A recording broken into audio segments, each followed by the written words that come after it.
billions of human beings actually live on our wondrous earth. Infinity has given every one of them a very powerful tool, a tool that in almost all cases has been undervalued, or in the worst hypothesis, not understood at all, a tool that allowed and allows human beings to create, more or less consciously, everything they desire.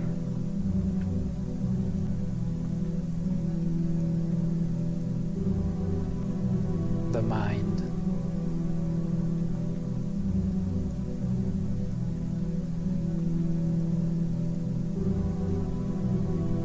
A very powerful tool, so powerful to require attention and consciousness in its use.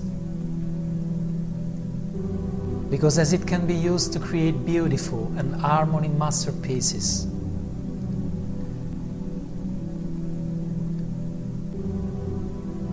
it can be used to create disharmony and suffering monsters as well.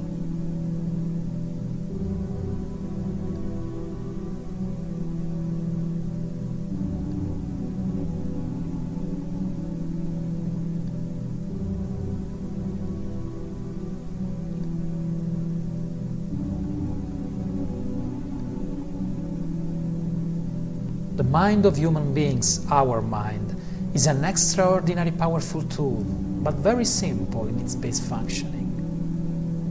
Nevertheless, its enormous power, added to the simplicity of its management and unconsciousness of its potential, can give form and even feed something that is not in our plans.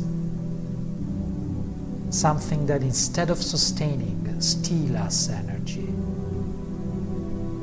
Something that in this very moment has under its control the greater part of the human beings living on the planet.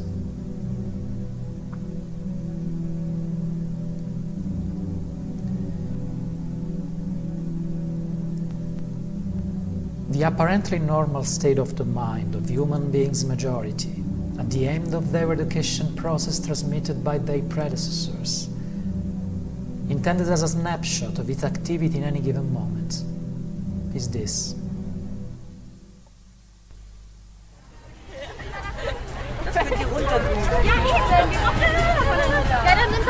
Hey, die Würstchen sind fertig.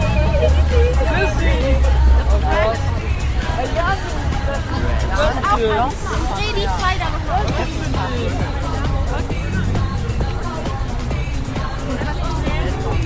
Warte nicht. Ich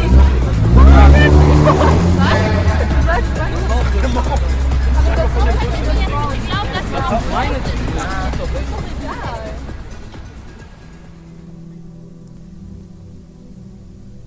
Practically every one of us, in any of our differences concerning countries, gender, age, culture, is sharing this characteristic.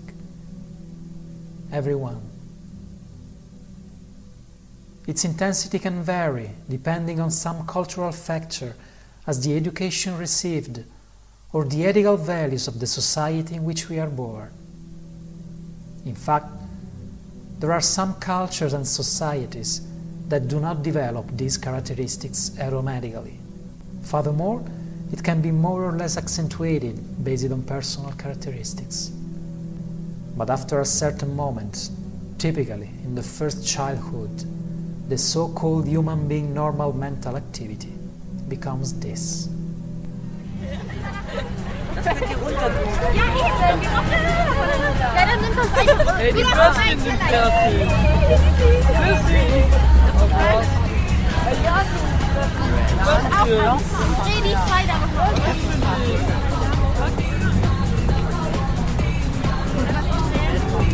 Warte nicht. Ich glaube, das war Meine.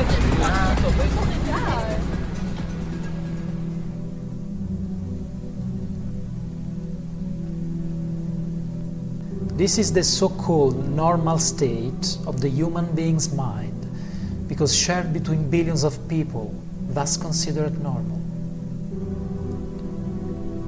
Is it possible to think lucidly in the middle of this chaos? Is it possible being able to see things with attention and clearness if inside we are in this mental state? Would you be able to listen with attention to something or someone if in the external reality you were in a place with a constant environmental noise like that? Ja, dann nimm das einfach. Ey, die Würstchen sind fertig. Isn't strange this confusion is fluttering in the mind of almost all human beings on this earth? Here is the first footprint on the shores of consciousness of something elusive and evasive, which acts indiscriminately on every human being in the same way. Mess. Inability to concentrate. Inconstancy.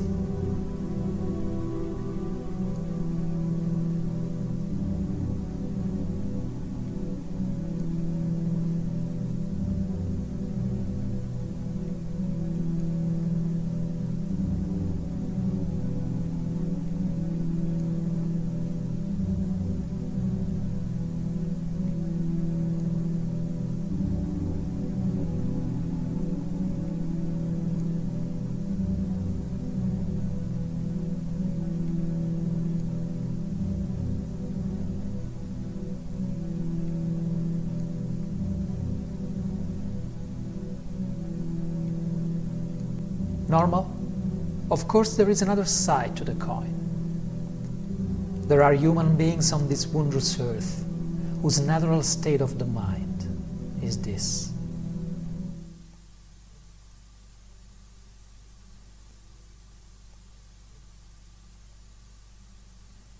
A huge space in which they perceive and celebrate in peace and joy everything that is, which allows them to think clearly, see clearly, listen carefully, and then create wonderful creations of beauty and vibrant harmony. This happens because they have defeated something in them that did not allow them to be who they really are.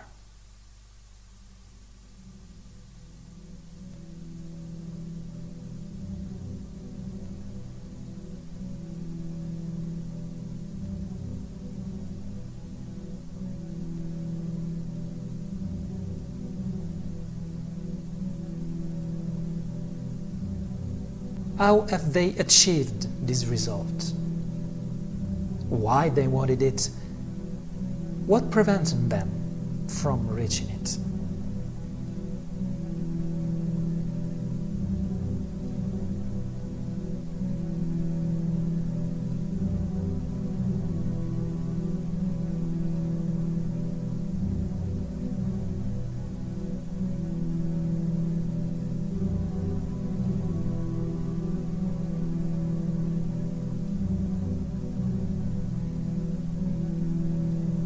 The second elusive footprint on the shores of consciousness is a simple assessment.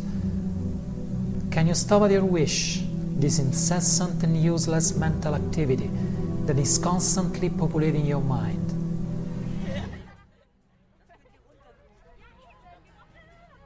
Ja, dann nimm das einfach. Ey, die Würstchen sind fertig. Chrissy! Oh Gott.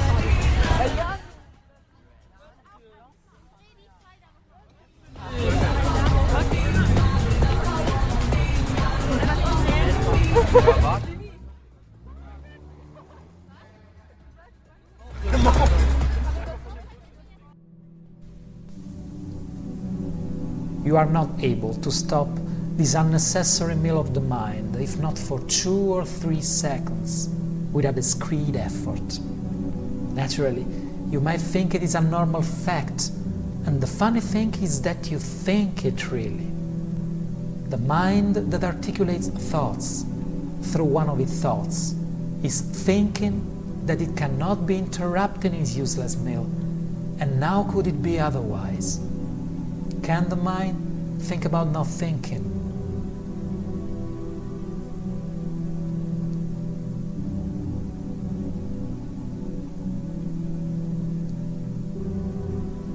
However, this simple test puts you in front of a series of indisputable facts. First, your mind is not under your control, because if it were, you would be able to stop the useless mental activity whenever you want and for as long as you want, not for just 2 or 3 seconds. Second, you try to interrupt your mental activity without success. Therefore, it follows that something within you tried to stop the mental activity as well inside you, managing it for a while. So, this something has been able to observe and drive a phenomenon that is beyond the thinking mind. And if it's so, this something in you is not your mind that articulates thoughts. Or better, this something in you is not the mind that articulates confused, unnecessary, unstoppable thoughts. But if there is something in you that is not the mind that thinks this kind of thoughts, then who are you? And why your thinking mind is out of control? If your thinking mind is out of control and you are not this mind, where are your actions originating from?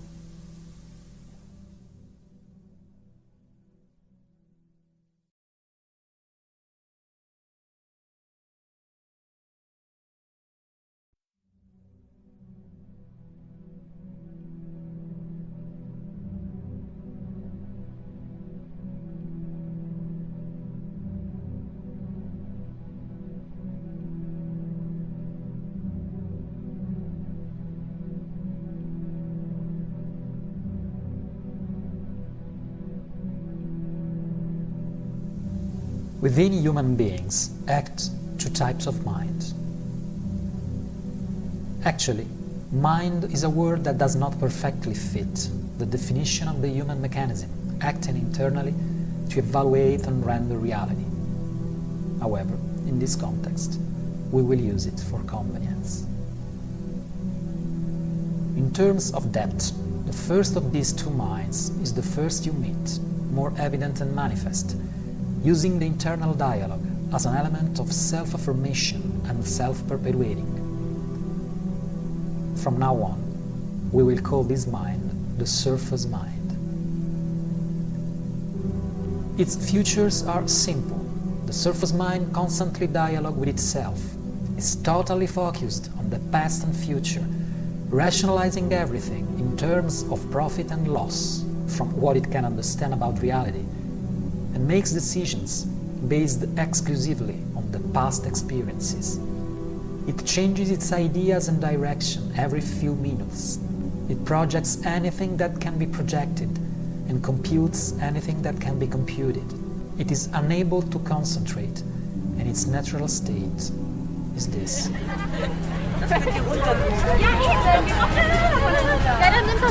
Ey, die Würstchen sind fertig. Würstchen.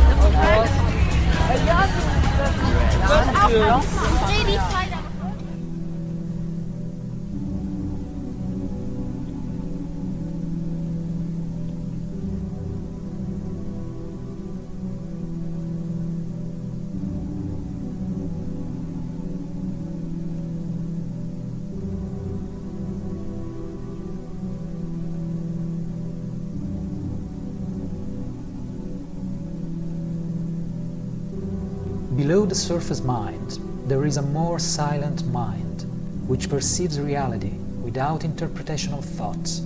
It knows what is the best way for us and lets us know through sensations and feelings.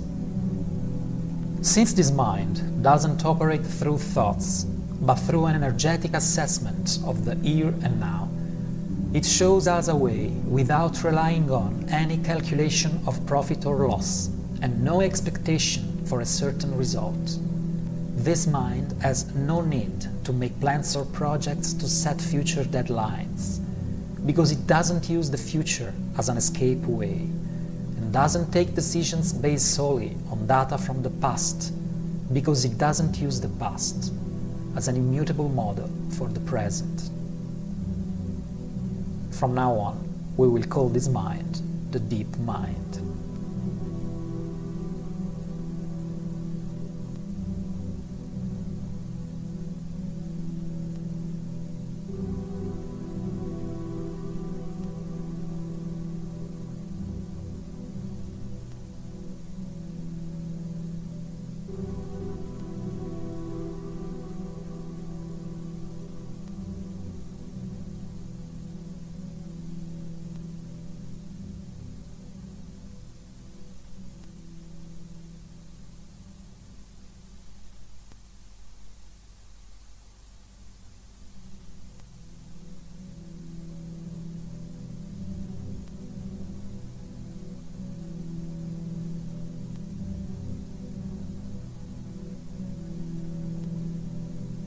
The two ways in which we interact with and interpret the reality are therefore the internal dialogue, related to the surface mind, and the sensations, the feeling, related to the deep mind. But beware, what we call sensation here does not refer to emotions, because sensation and emotion are two very different things. An emotion is usually a body's reaction to an experience or an image, or even an internal dialogue that the surface mind associates with the conditions that have caused it. This association ends quickly to mechanically trigger the same reaction of the body, the same emotion, whenever the same external conditions recurs.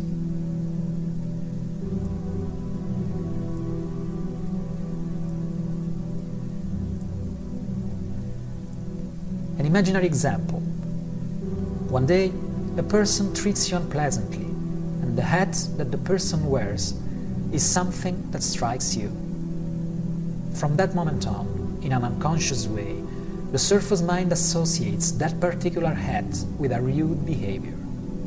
So, every time you will meet someone with a similar hat, you will perceive an internal discomfort, an unpleasant emotion that will take you to step back or to be rude for no reason, even if the person wearing it is the most educated one you've ever met. This reaction is an emotion. The body has triggered an automatic, mechanical, associative emotion, ultimately totally unreal.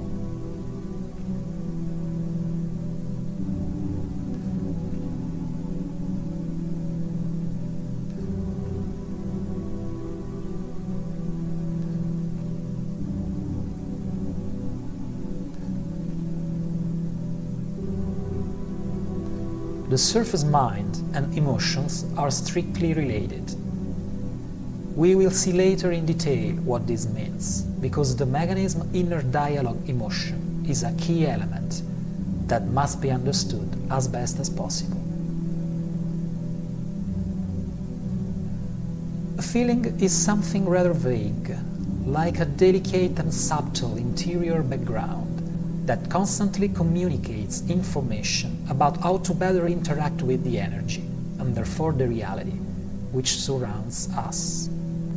This undefinable background is almost suffocated by the surface mind, but in the course of time it can become powerful and clear if we allow it to act without resistance, and if we recognize in it our true inner voice that knows what is best for us and knows how to communicate it to us. It happened to every one of us to feel somehow divided between an interior impulse fed by a feeling or a sensation and directed to an experience and a series of rational thoughts that somehow attempts to dissuade us and inoculates in us doubts that takes away the enthusiasm. In almost all cases, even always, if we are unfamiliar with the expansion of the consciousness, the rational thought prevails on feeling, and the feeling or sentiment are rejected until they are completely off.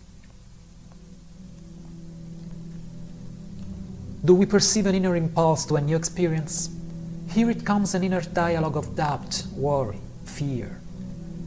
Here it comes emotions of fear and confusion caused by the same associative inner dialogue. Here it comes that the new experience is postponed or removed from the possibility of its manifestation, because no one likes to feel unpleasant emotions, and the fear, the worry, can be very unpleasant if we become these emotions. So, in general, we step back to make them disappear.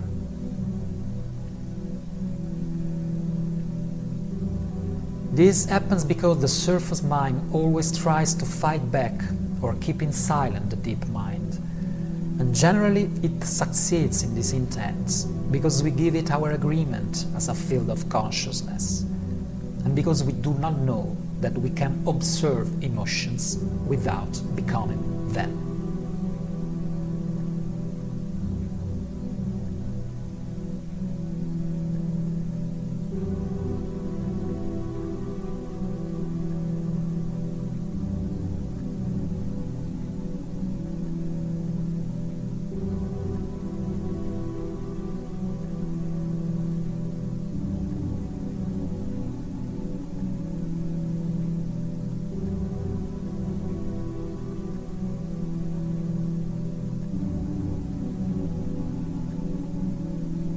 This is the reason why the surface mind keeps our inner field in constant confusion, to prevent us from listening to the faint whispers of the deep mind, a listening that could lead to the end of its unopposed control over us.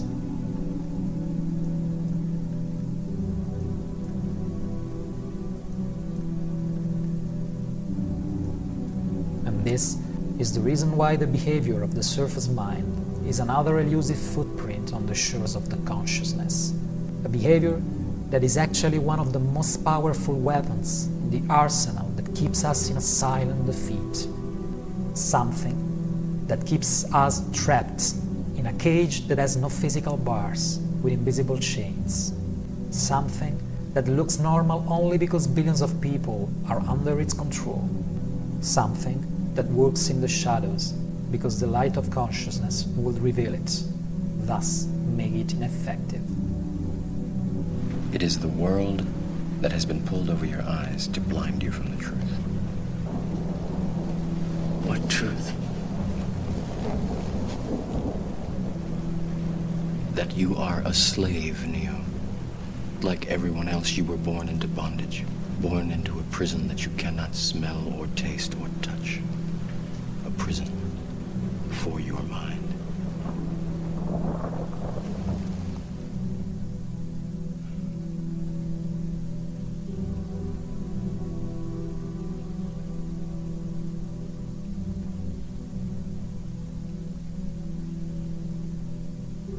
Something that from now on we will call Lo Sfidante, the opponent of our consciousness.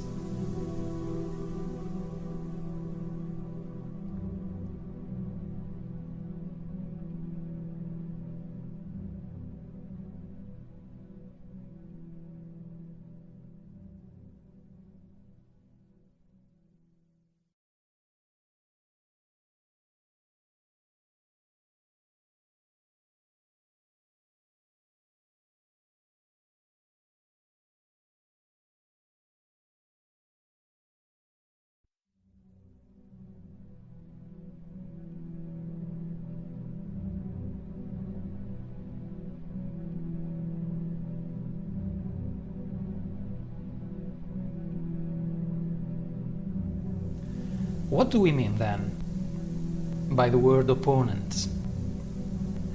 What is the opponent in our lives every day? By the word opponent, we propose to indicate a set of forces acting within the field of human consciousness, which have the aim of disempowering and keeping it in an unconscious state, identified with imaginary mental constructions. This set of forces act upon us as a conservative element, as an opposite and contrary force to our drive for evolution and expansion of consciousness. The action of contrasting by the opponent is, among other things, to prevent us from achieving his existence and then transcend and transform it into a light force.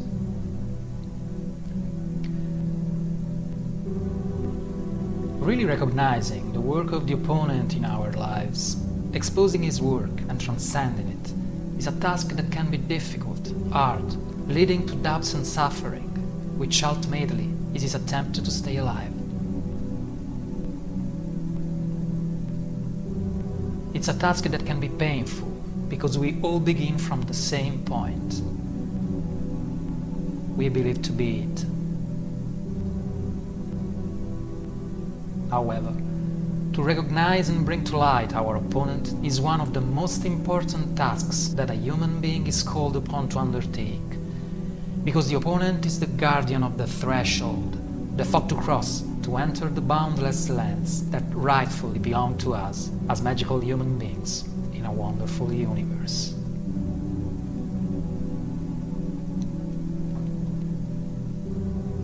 One of the main purposes of the opponent, as the word indicates, is just to challenge us, to test our ability, our will to continue on the path that leads to expansion of consciousness without ever give up. It challenges us in order to test and thus liberate our intention to journey towards those majestic realizations that we can achieve, that are part of our heritage of magical and wonderful human beings.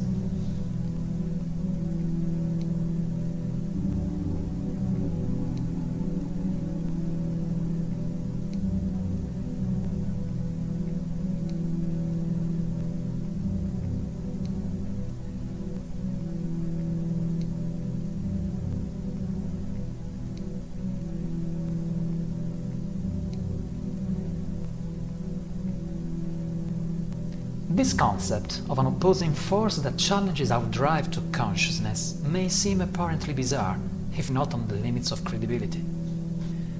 Yet, this concept is well argued, described and studied in great detail in many traditions of inner research around the world.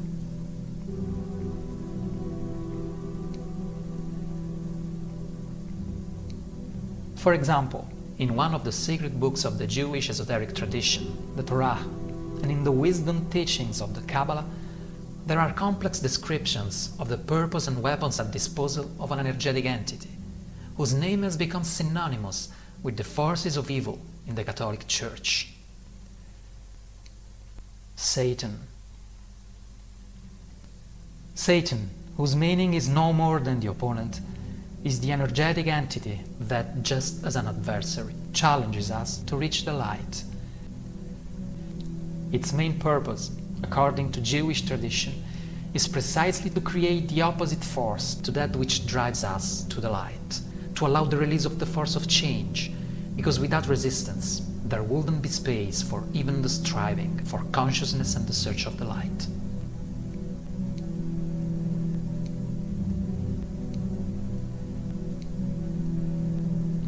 This concept may be deep, but it goes far beyond the scope of this document. What is important to highlight here is the role that the opponent for excellence in Jewish tradition, Satan, holds in the expansion of consciousness. Satan, an energetic entity trying in every way to hinder us in our journey towards the light of consciousness.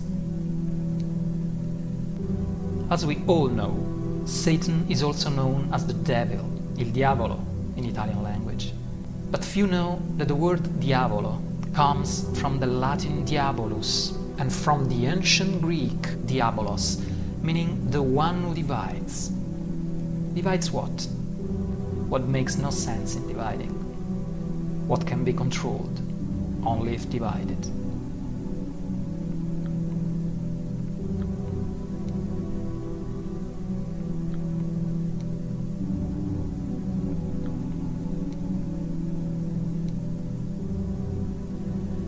However, the traditions of inner research around the world seem to recognize other goals in the opponent, more pragmatic, in addition to the purely abstract goal that we have just indicated.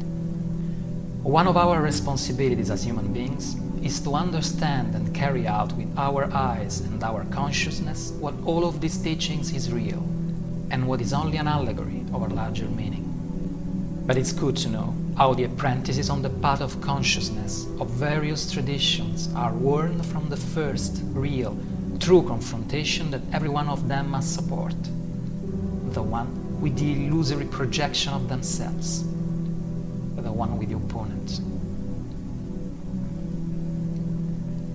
Don Miguel Ruiz is a shaman of the Mesoamerican Toltec tradition.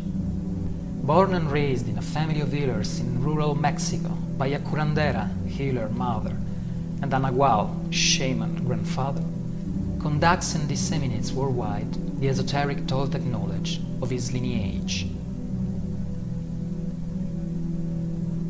Don Miguel indicates the opponent with the name of a parasite.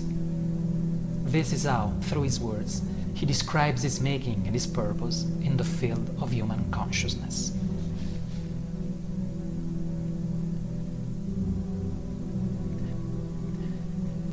In the mind, we create the judge, a part of us that always judges everything we do or not do, all the emotions we feel or not feel. Normally, the judge finds us guilty, and we think of having to punish. The part of the mind that receives the judgment and feels the need of punishment is the victim. The victim is that part of us that says, "Poor me, I'm not too good, strong, not intelligent enough. What shall I do? How can I even try?" The judge and the victim build their existence on our system of beliefs, what we believe and what we do not believe. A system that has been instilled in our minds since childhood, when we believed in everything that the adults said. The Toltecs called this mechanism judge-victim system of beliefs with the name of parasite. The human mind is unhealthy because of a parasite that steals it the joy and the life energy. The parasite is transmitted like a virus from grandparents to parents to get to us, that we in turn pass it to our children, and its food are the negative emotions that come from fear. The parasite is a being made up of emotional energy, and it is a living being. It survives negative emotions and feeds on suffering.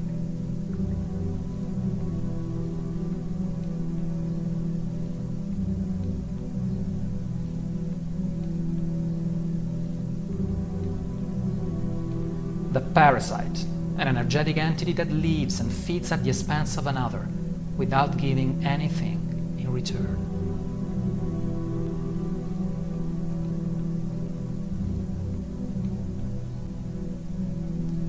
Carlos Castaneda is an anthropologist who has been immersed in another Toltec lineage of esoteric knowledge, that of Don Juan Matus. Don Juan Matus was the shaman leader, that is the Nagual, of a Toltec lineage similar to that of Don Miguel Ruiz, probably originated from the same source, but now divided from it by many characteristics, such as the emphasis on the way of the warrior as a path towards personal fulfillment. Carlos Castaneda has in fact transcribed and published in his books many of the teachings he received from Don Juan. Near to the end of his existence, he decided to write something that also concerns the opponent very, very closely. That's what he said in a summary of his own words. The shamans of ancient Mexico discovered something transcendental.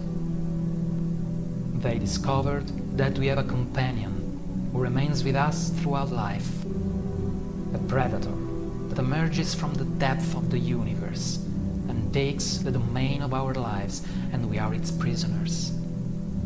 If we complain, it stifles our protests.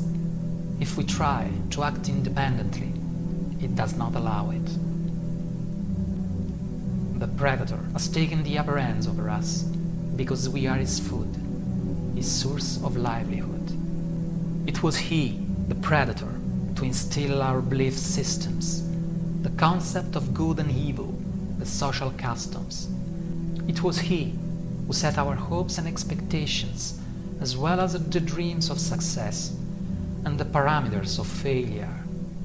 He gave us greed, excessive desire, and cowardice. He made us creatures of habit, egocentric and prone to complacency. Using our egocentricity, the only conscious aspect left in us, the predator creates bursts of consciousness that then proceeds ruthlessly to consume. The predator gives us futile problems to force these flare-ups to emerge, and in this way makes us survive to continue eating the fiery energy of our pseudo-concern. The ancient shamans saw the predator. They call him the volador, the flyer, because it moves at leaps into the air. Not a pretty sight. It's a black shadow of impenetrable darkness, jumping in the air, and then lands.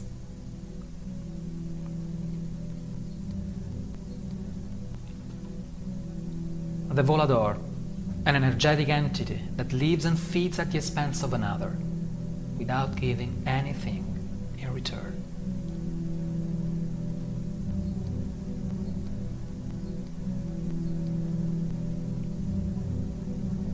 Eckhart Tolle is a man of our time, born and raised in Europe, who has gone through an experience of sudden and total awakening. Indeed, in one moment, he made the maneuver that for many of us requires years of practice and discipline before it can be dealt with. He has completely disidentified himself from illusory projection of reality created by his surface mind, and has achieved the state of consciousness in him that is an expression of what he truly is. This process, which could be called an enlightenment, but could not be described through words, has allowed him, among other things, to return to observe the life without the numerous and unnecessary mental filters created by the surface mind. In this state of observation, he saw something very interesting, something that has much to do with the opponent, something of which we give a summary in his own words.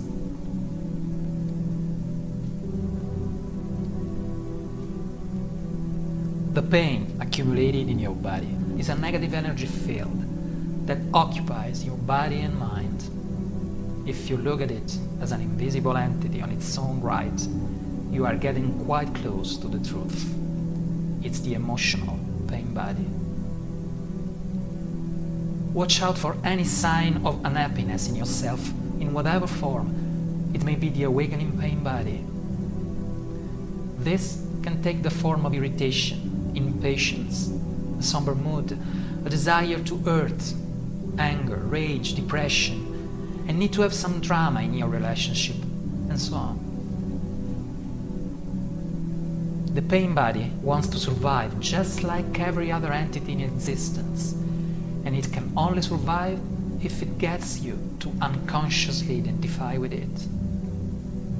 It can then rise up, take you over, become you, and live through you. It needs to get its food through you. It will feed on any experience that resonates with its own kind of energy, anything that creates further pain in whatever form. Anger, destructiveness, hatred, grief, emotional drama, violence, and even illness. Pain can only feed on pain. Once the pain body has taken you over, you want more pain, you become a victim or a perpetrator.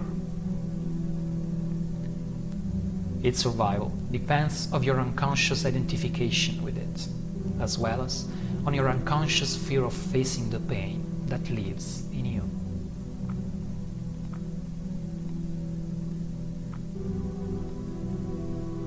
The pain body, an energetic entity that lives and feeds at the expense of another without giving anything in return.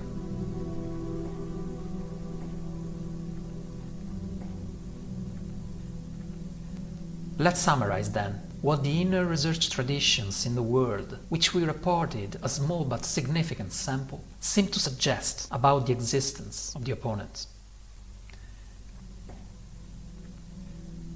Within the field of human consciousness, there may arise, exist, prosper and operate an energetic entity that acts to deprive us of energy and thus keep us in a state of unconsciousness. Its goal is to continue to feed off a certain kind of our energy, and in the meantime prevent us to expand our consciousness, for not enabling us to become aware of its existence.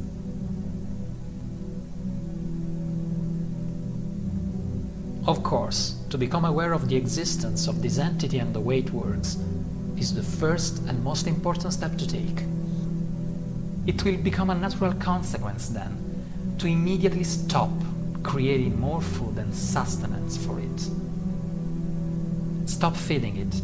It will become less and less powerful until it is completely absorbed and transformed by our consciousness.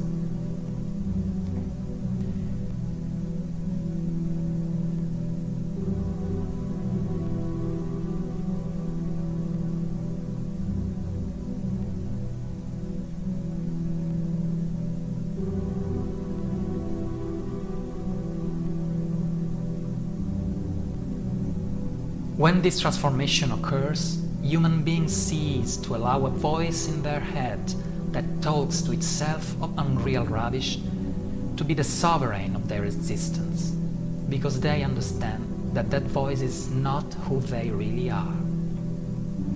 When this transformation occurs, human beings cease to listen to a mind which obstructs, limits them, and bound them in every way possible instead of supporting and encouraging them, because they understand that that mind is not who they really are.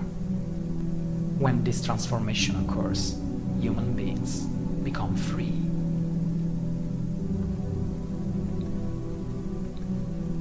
Whether it is therefore a parasite, a volador, a pain body, or the opponent, is an entirely irrelevant question, because it is not useful at all to know this on an intellectual level. What is really useful is to understand and see how it acts, what are the weapons it uses, what are the effects of its actions in our lives. To understand that we are in all likelihood its unwitting prey of energy.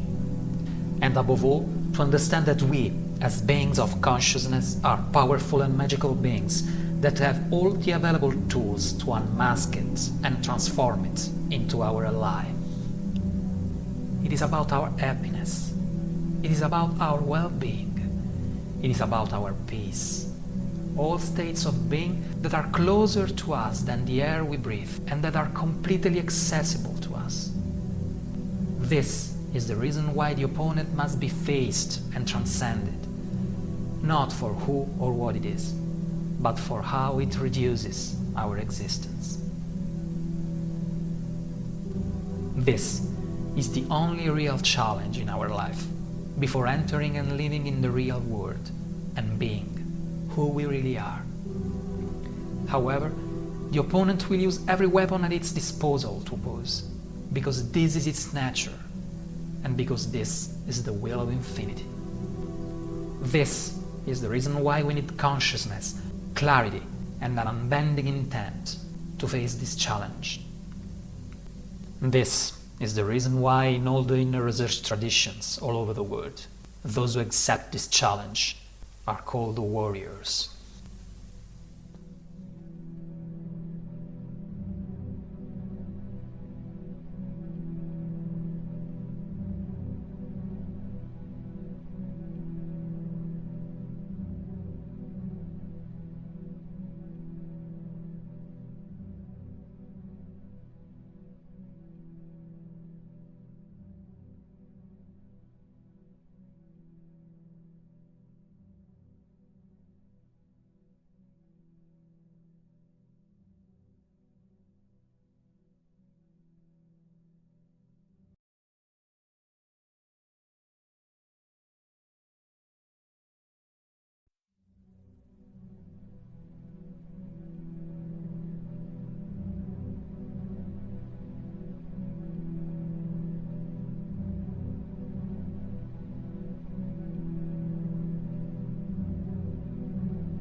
Understanding the who or what the opponent is, as we have seen, is a realization that one day will be revealed to us by the consciousness.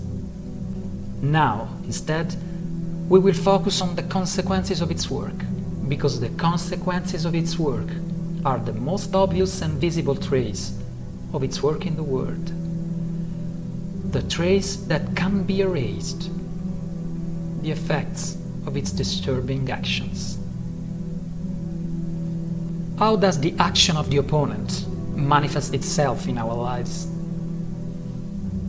Confused and continuous inner dialogue, made of a mass of voices, music, generally oriented toward negative and destructive thoughts, anxieties, and worries foremost unreal. Habit of judgment and quantification of all things, about everything, and especially about ourselves. The judgment usually is inadequacy, guilt, condemnation, contempt. Escape from intensity and intentional discipline aimed to constructive actions, with a constant shift towards an identified future, typically tomorrow, Monday, or the first day of the next month, of something that we could and should do now. An escape directed to leave us undisturbed in our indulgences. Tendency to the indulgent inertial drift toward habits that in almost all cases are constructed like perpetuation or escape from a state of suffering, and consequent emotional attachment to them. Self-sabotage of every inspiration that gives us joy and enthusiasm, with all sorts of unreal doubts and fears, generated by the inner dialogue and the surface mind, which lead us to the result of thinking rather than acting. As long as we have talked so much with ourselves to turn off the inspiration. Escape from the personal and total responsibility of our life through its systematic transfer outside of ourselves, with a consequent verdict of guilty. It is his or her fault. It is the fault of this situation. It is the fault of this structure.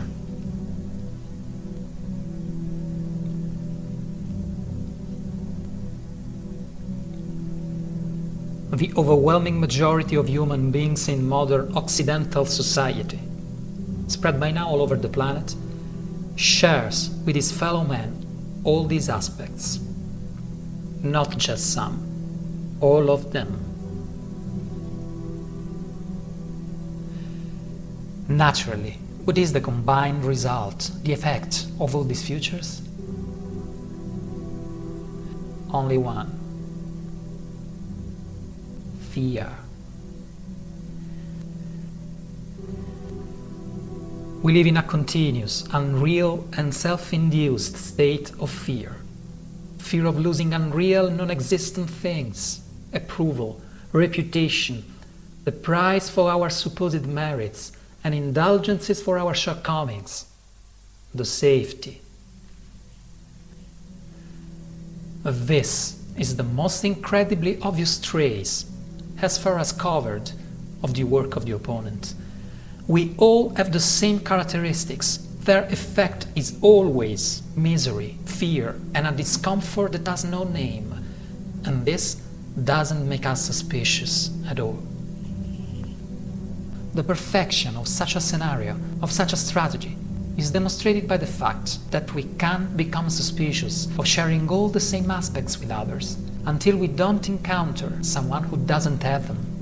And in the past 1,500 years, but we can probably go back to past 3,000 years, is exactly what happened. Human beings who set themselves free are existed and always will exist. Many of them have tried to share with their fellow human beings what they had discovered, but their message has often suffered such a filtering to become considerably altered or even almost subverted. And who was the architect?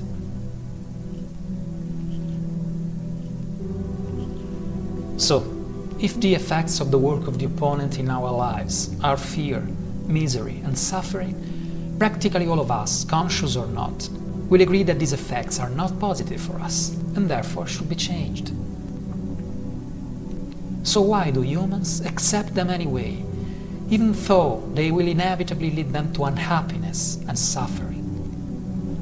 Why the message that has walked through all ages has never been heard by many, but instead has always been fought and obscured? Because usually humans do not remember that the models of unhappiness and suffering that they perpetuate and bear in their lives were literally undergone by them through a conditioning that begins at least since birth. Moreover, they aren't aware of the existence of different models, and even if they get the chance to know them, they won't probably trust in them. But the most important reason why we persist in misery, the masterpiece in the work of the opponent, comes from the way in which human beings interact with reality. Human beings filter all the reality through their inner mental and emotional field. By this filtering, they create an inner image of reality to which they suit to validate their perception.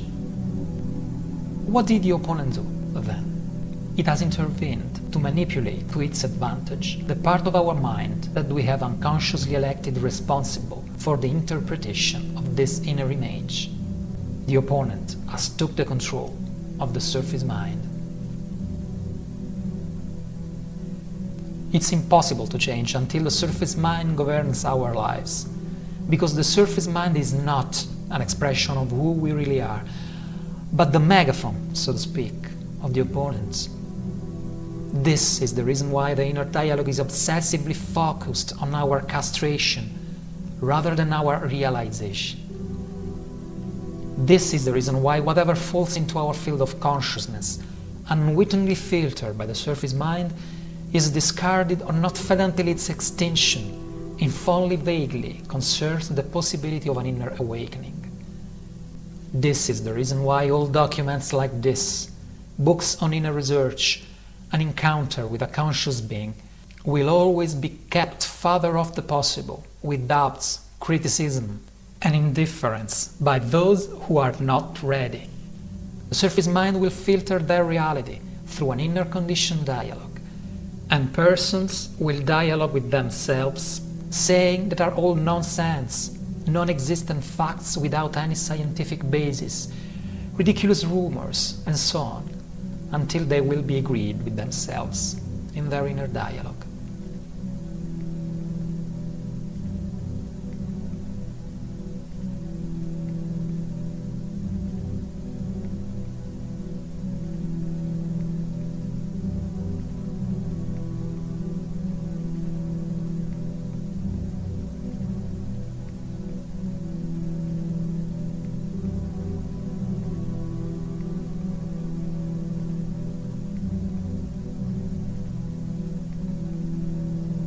In this way, the reality cannot but conform to their faith, because this is one of the laws of our wonderful universe.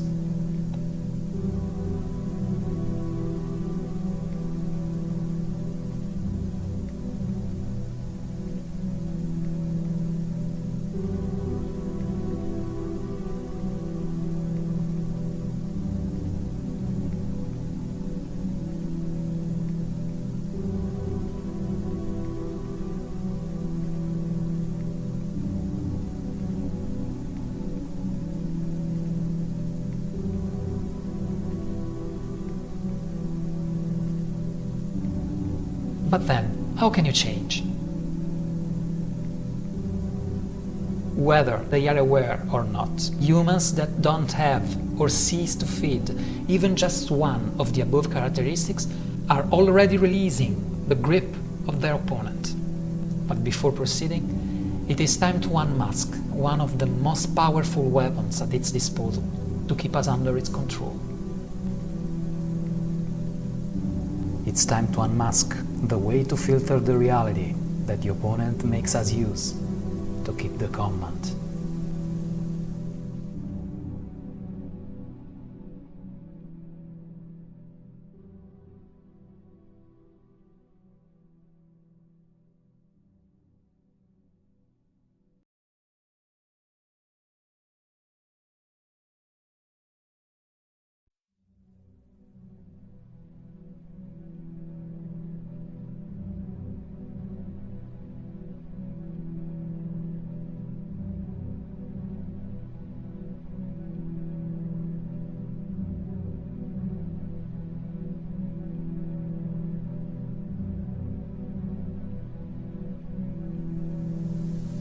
What is the reality?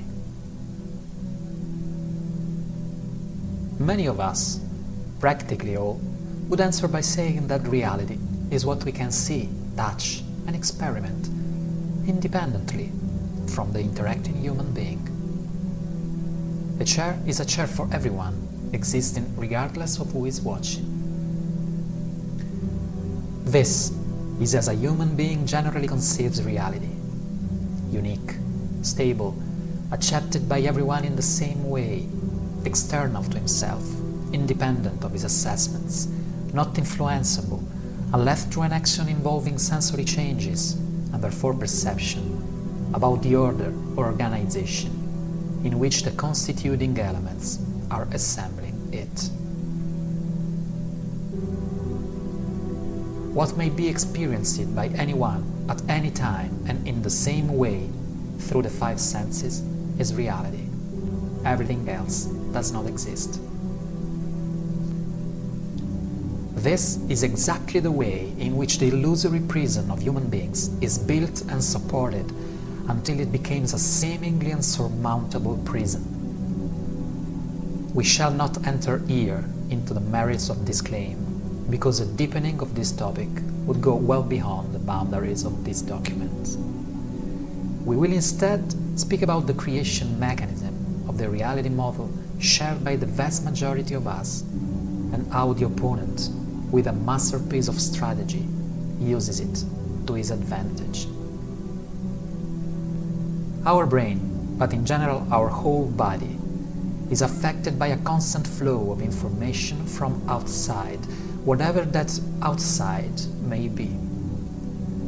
According to our usual and shared model of reality, a model that we have learned and practiced for many years so insistent it becomes an automatic process, perception is filtered and processed in real time with our five senses in a magnificent and harmonious symphony, and the result is recomposed in our brain and interpreted by the surface mind to build the image of reality that then we use to interact with.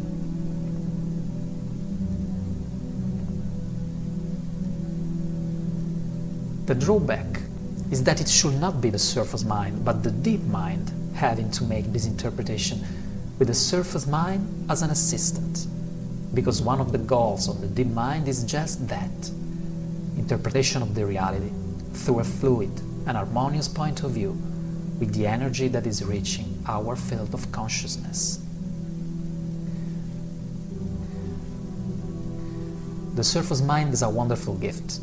It aims to assist and support the deep mind, for example, by making available information related to past experiences in order to protect ourselves, or translating insights and thoughts from the realms of higher consciousness into verbal terms in precise projects, also including writing, arithmetic and math processing, which are tools available and congenial to it.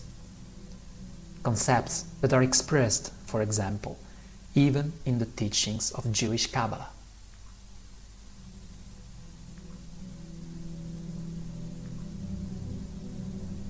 What happens instead? The surface mind puts itself between and performs a task not belonging to it and not able to do: the reality perception interpretation. How, therefore, is the reality assembled? Indeed, through the surface mind, but mainly through the tool routinely used by the surface mind when it's not in control: the inner conditional dialogue. As soon as the inner conditional dialogue, all at an astounding rate, interprets reality, is transforming it accordingly to a very simple scheme. If what is assembling is a repetition of a past experience, it searches in its database a similar experience, and when it is found, it is assigned to a corresponding label. A chair, oh yes, a chair, like that million chairs that I have already seen. A man wearing a hat, oh yes, a bad and rude man. If what is assembling is not a repetition of a past experience, there are two possible ways. if it is interpreted as a strong threat to the stability of the inner structures of interpretation and construction of the known, or if it exceeds the boundaries of what is deemed possible, is removed, suspended, or cancelled. If it is not interpreted as a threat or as something impossible, it's amended to make it suitable for a past similar model.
A chair is not just a chair.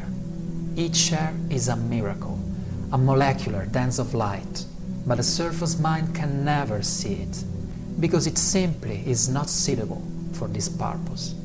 A chair becomes just a chair when the surface mind has interpreted and categorized it as being part of the chair's category, a known and non-threatening object, at least until someone makes the decision to throw it against us. But what has brought surface mind in a role that does not belong to it? We, of course, because we are always the ones deciding. Only we decided in a forced manner and without a fair and informed assessment. We have suffered this decision with the pressure in which we have been experiencing since our birth. The reality interpretation is made so by the surface mind through its inner dialogue. And it is here that the opponent comes into action. Typically, the inner dialogue is continuously active and focused on idiotic groupings that remain always on, like a radio. I go to visit my aunt in Nebraska. Nebraska mountains. Beautiful snow in winter. By the way, I should organize the next ski holiday, because it's time. And now I have to buy new skis. Oh yes, that shop in the downtown. And so on, by idiocy through idiocy, our whole existence. This inconclusive flow, made by many voices, speaking each other's and even fighting amongst themselves, is indeed one of the main instruments of control of our consciousness used by the opponent. This inconclusive flow of inner words is the opponent's voice.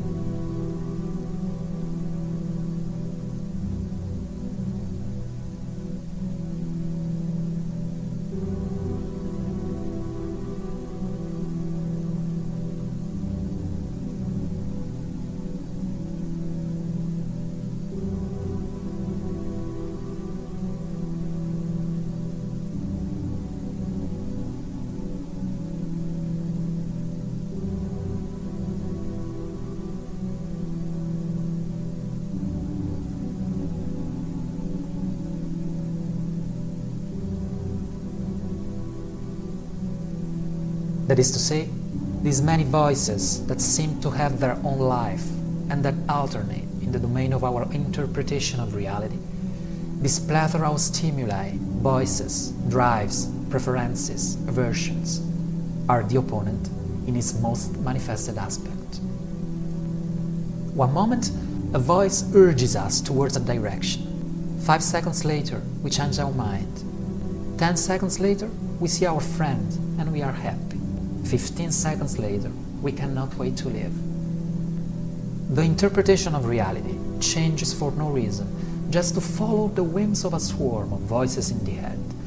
And instead of unifying ourselves even deeper into the inner core that really belongs to us, preserving and making it grow more and more powerful and authoritative, we continue to wander from interpretation to interpretation, believing to be happy or sad or free, just because a voice in the head tells us either happiness, sadness, freedom, and we believe it as puppets pulled by invisible strings.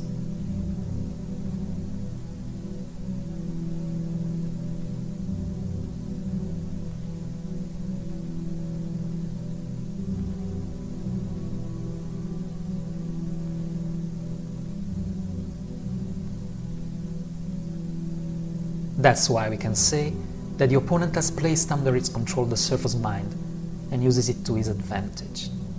It overloads its operation and prevents its quietness, in a way that secures control of the unconscious human being whom is the victim, acting by the thousands of voices which is made.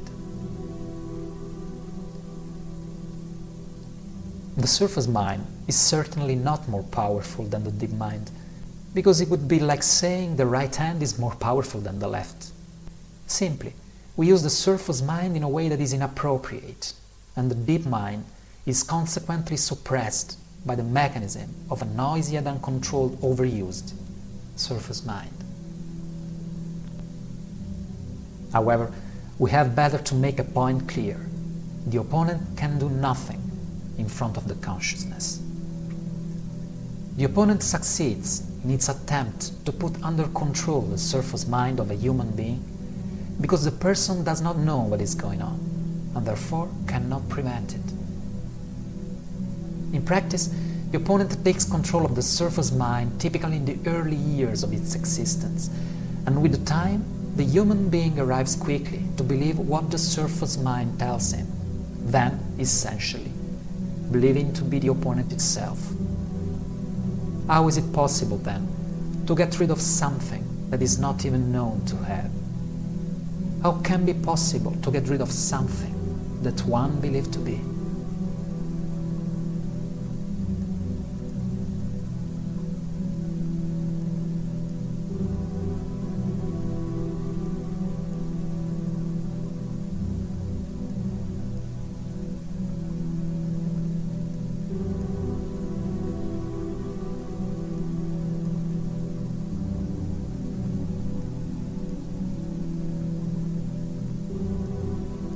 A scenario that might be terrible to expose, having believed for years to be something that in reality we are not.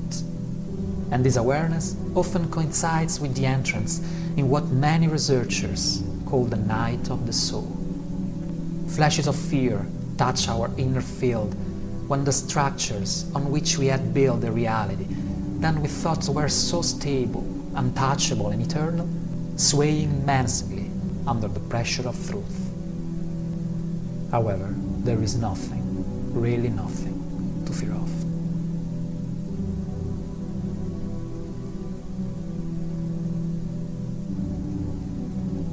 Realizing the tool by which we generally interpret reality, namely the surface mind, does not act under our conscious control is undoubtedly useful, but there is more.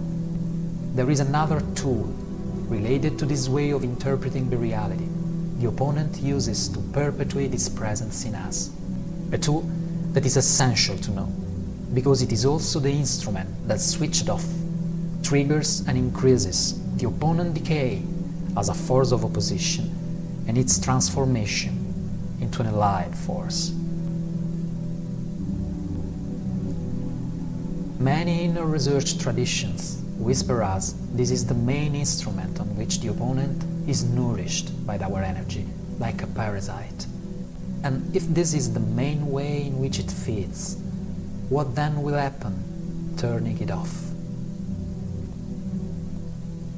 We speak about a very simple automatism created by the body, united with the mind which directs it. The vicious and self-sustaining cycle that triggers between the inner dialogue and emotions.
Emotions are a very important component in the response mechanism of the human energy field to stimuli and perceptions it receives from all that surrounds him.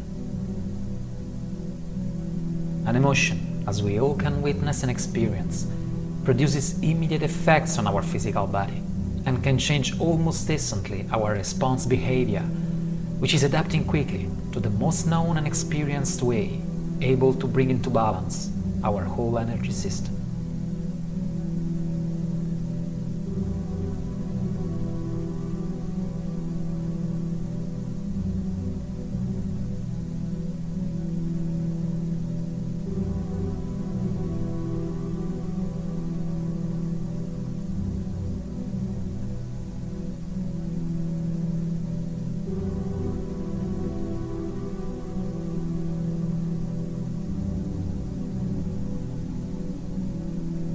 But how an emotion is born?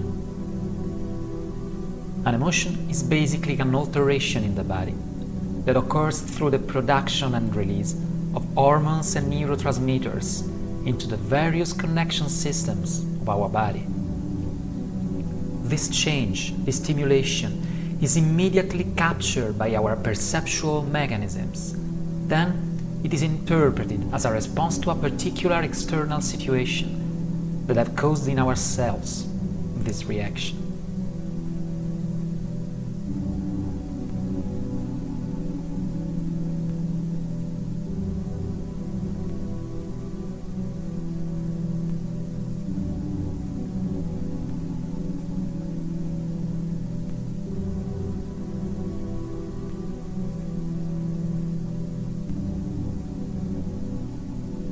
For example, the perception of a tiger in freedom without protective bars a few meters away from us will cause in the vast majority of us the release of a hormone well known to all, the adrenaline.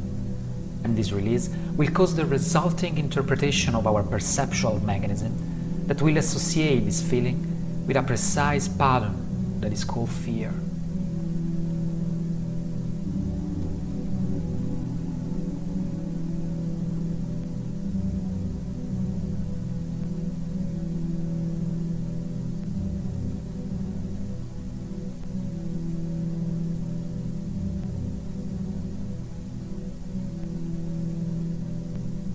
An emotion, then, is nothing but a sensation in the body that we perceive as a response to an event that has affected our field of consciousness.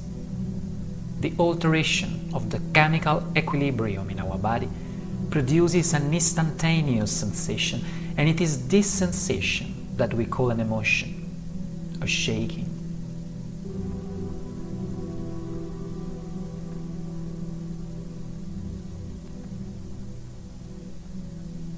What intervenes to give meaning, to interpret the emotion we are feeling? Of course, the models that have been included within the mind that we place in power of the interpretation of reality, that is, in most cases, the surface mind. If we do not give a name to what we are feeling, the emotion would be felt only as a sensation in the body, that born would have its peak and then decline to disappear fairly quickly.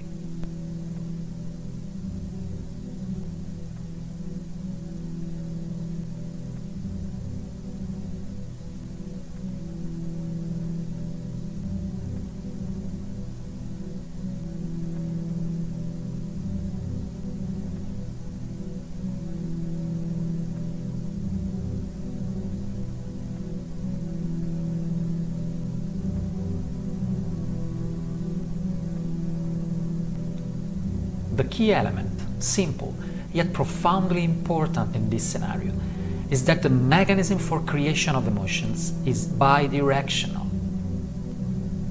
Emotions can also be created in the absence of a real external stimulus, focusing our imaginative capacity and consequently our attention on something that will be a catalyst.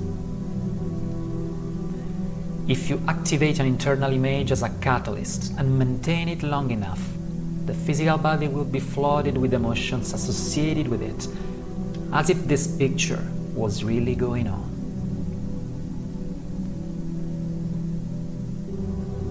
If we listen to relaxing music and imagine to be comfortably lying down on a lawn, the physical body begins to produce hormones and neurotransmitters that are related to this scenario, even if we are sitting on an uncomfortable chair in an urban basement.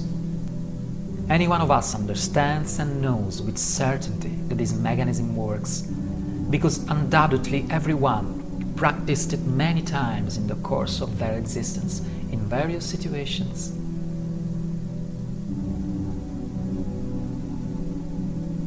And in this simple, automatic, normal human behavior engages one of the tactical masterpieces of the opponent to perpetuate itself and its control over us, in a way that perhaps you already begin to realize.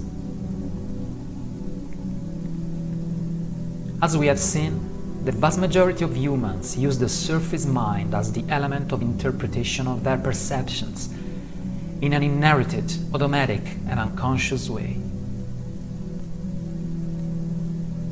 The control mechanism of the generation and interpretation of emotions is then run by the surface mind because it was unconsciously put at the helm of the interpretation of perceptions. The surface mind is generally under the control of the opponent. That is to say, it is focused on very specific thought patterns that we have already seen.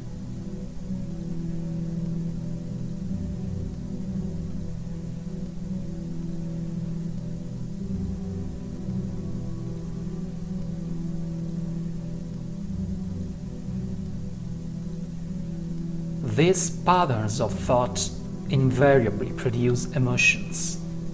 Emotions that are saturating our beautiful planet Earth and all its inhabitants for millennia.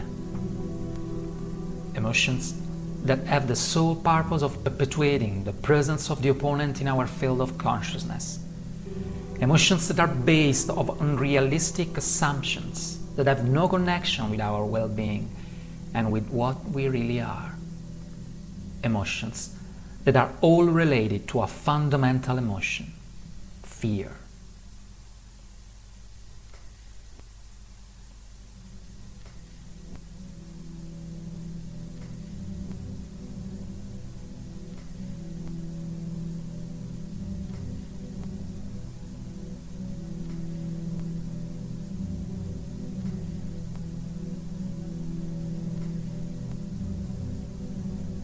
How does the surface mind produce these emotions, which are the fuel of the opponent?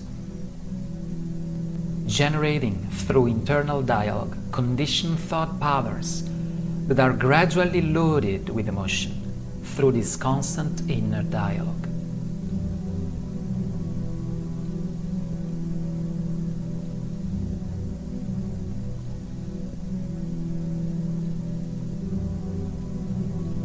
This is the main weapon of attack and control of the opponent for the human field of consciousness. It is perhaps its only chance to get us through deception, to create something that is exclusively to its advantage.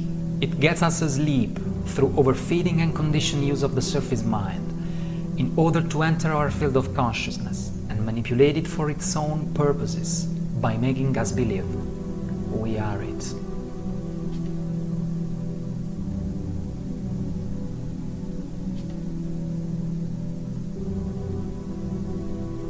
At the unconscious mercy of this mechanism, human beings do nothing but to perpetuate patterns of learned behavior that have no connection with what they really are.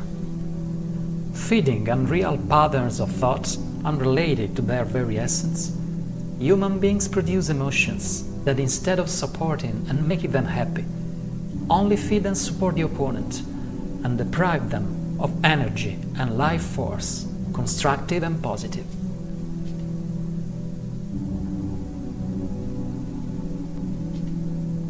Following the surface mind, which is made of thousands of voices that are not theirs, human beings act in the world, living a life that is not theirs, acting as they really are not, at the mercy of the opponent, without having the slightest suspicion.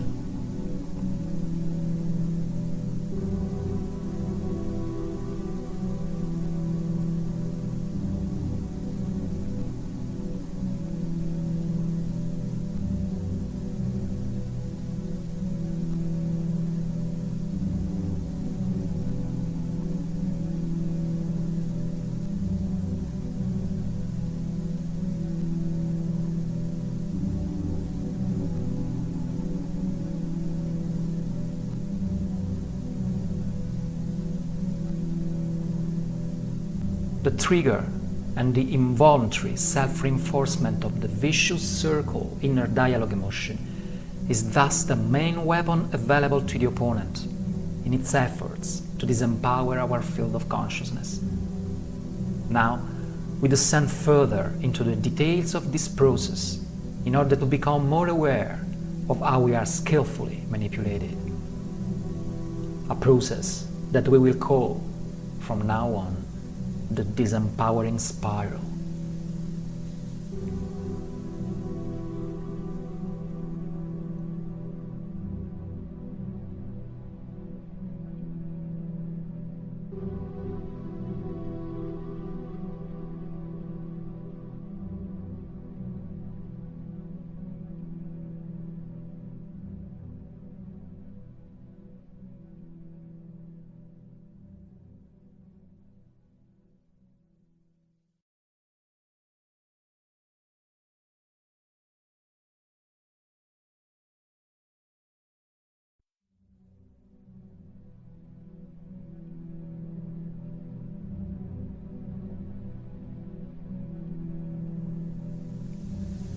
Everything starts with a thought that appears within our field of consciousness.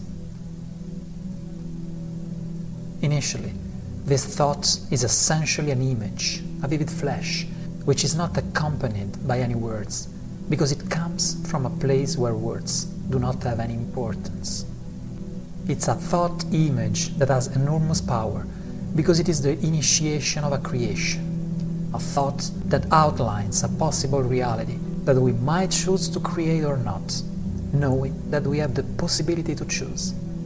What we do, however, as the result of little or no knowledge of the phenomenon, is to comply instantly with it, like conditioned androids.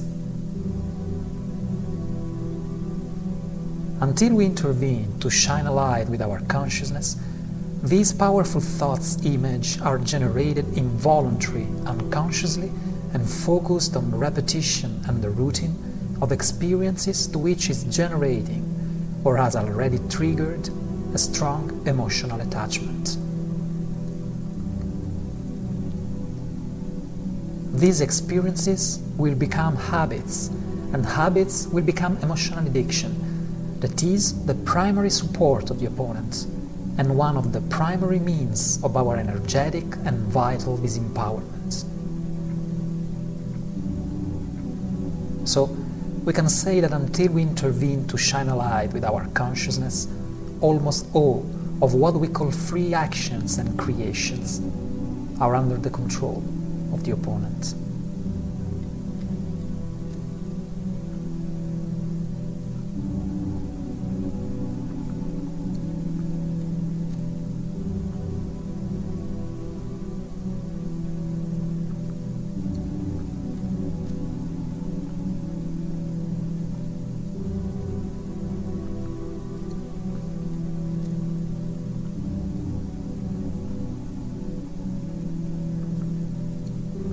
It is simple to discover the evidence of an emotional addiction rooted into habits.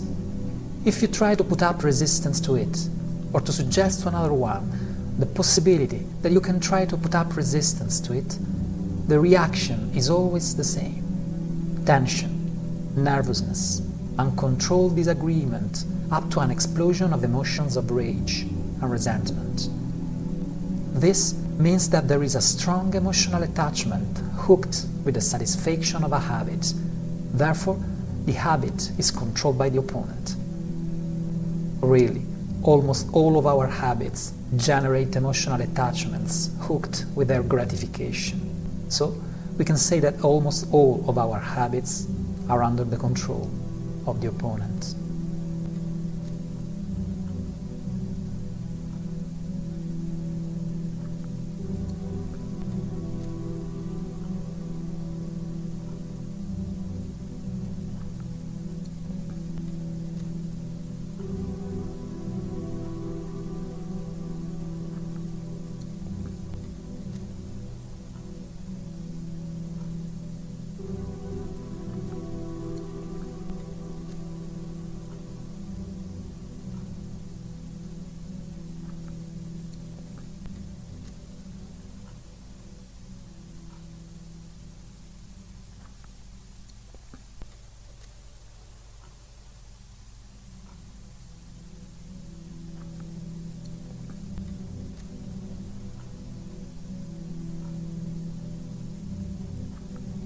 Once the opponent has generated in us a thought image to create a reality that is positive for it, it triggers the disempowering spiral.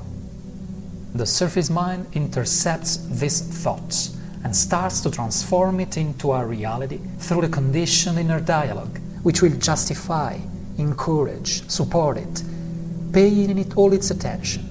That is to say, it will be fixated on this thought, a behavior that is very easy to find in ourselves, but also in other human beings, and in locutions of common use, as become fixated or obsessed and similar.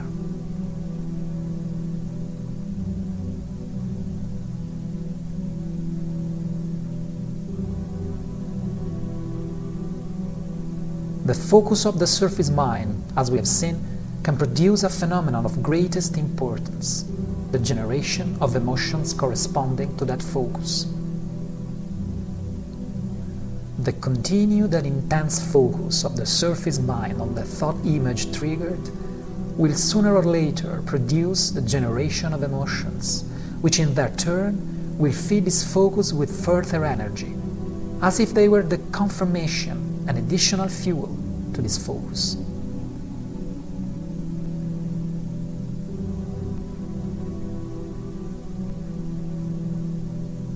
Thus, the process of disempowering spiral will load up the thought image with so much emotional energy to literally force the person who is experiencing it to act in order to manifest it. The circle closes. The thought image is manifested into reality.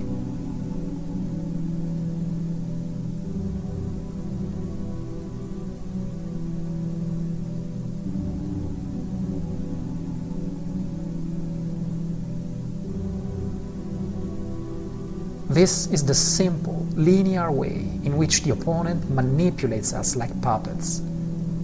This is the way in which, more or less consciously, we destroy our existence.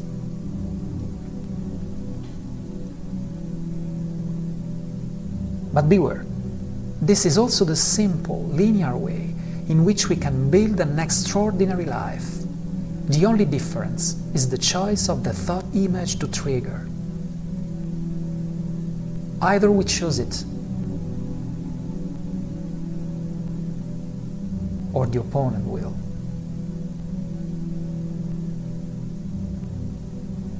The consequent process is the same, but if the thought's image are our free and conscious visions, the disempowering spiral becomes a spiral of power.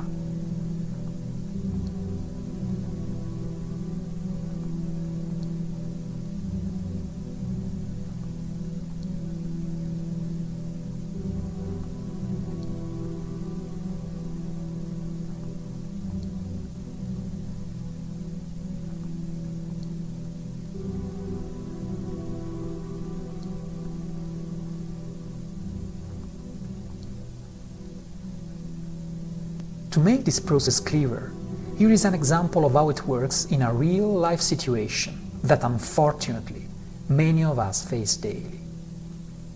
It's an example situation, like many others we could find and see at work in the lives of human beings.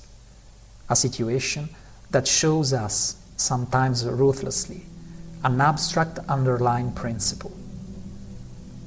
Any human activity that is filled with emotional energy of attachment to its satisfaction is driven by the opponent to its exclusive advantage.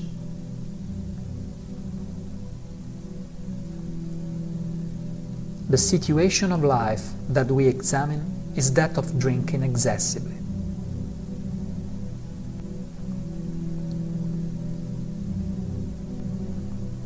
Here, we are immersed in our daily activities, relatively calm and without any worries.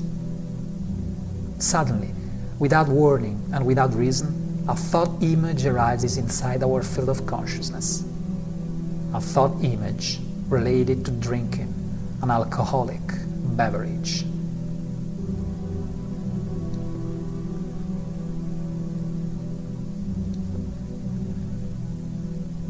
The surface mind snaps and captures these thoughts, our conditioned inner dialogue, out of control, in which we trust, as if we were those voices, begins to repeat phrases like, "I have half a mind to have a quick drink. Yes, I would say I deserve just a quick drink. Well, it would take just a quick drink," agreeing with itself that yes, it's exactly as it is repeating to itself. This conditioned inner dialogue quickly generates an emotion, a sort of anticipation of the alcohol that we will drink, and how good we will feel after this drink. From the standpoint of mere perception, this emotion is nothing but a widespread sensation in our body, like an itch, a current. But when the surface mind intercepts it, is transformed into emotional energy for the use and sustenance of the opponent. An emotional energy, that is, a sensation to which has been assigned a label that does nothing more than further feed our inner dialogue with our hypothetical need to have a drink. At some point, the emotional charge hooked to the thought image of drinking alcohol will be so great that we cannot help but pour us something to drink, reliving this emotional current and feeling ourselves relieved and in peace. But it will not pass a long time, and it will pass less and less time before this state of calm is disturbed again by a new emotional necessity generated from an unconscious thought image, and so on, in days, months, years of wasted energy in vain.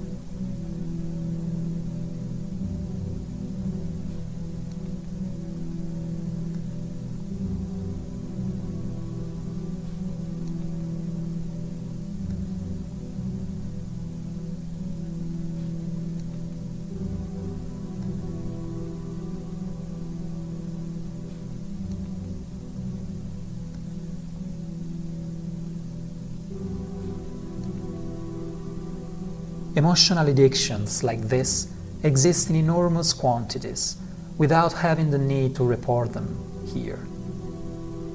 They can be very hard to overcome because the amount of emotional involvement in them is so great to deeply obscure the mind of their victims, especially once they're triggered.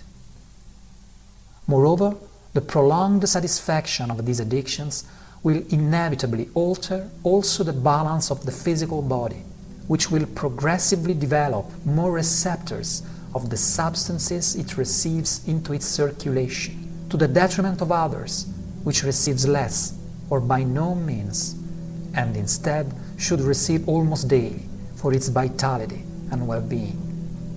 Thus, emotional addiction becomes physical too, and at that point can be really hard to get rid of it. In quiet moments, it seems to us to be able to cope with it without any problems. It appears like an illusory an evanescent ghost. When triggered, it becomes a demon who wants all our attention, all our energy, and then leaves us exhausted and drawn, only to return sometime later to ask for another tribute to our energy. A demon working for the opponent.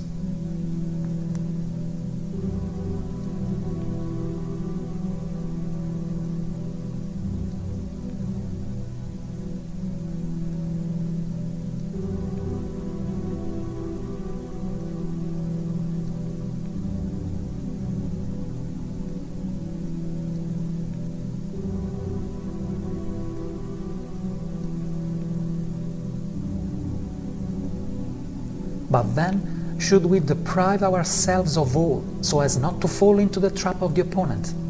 Not on your life. The world is wonderful and full of experiences to live.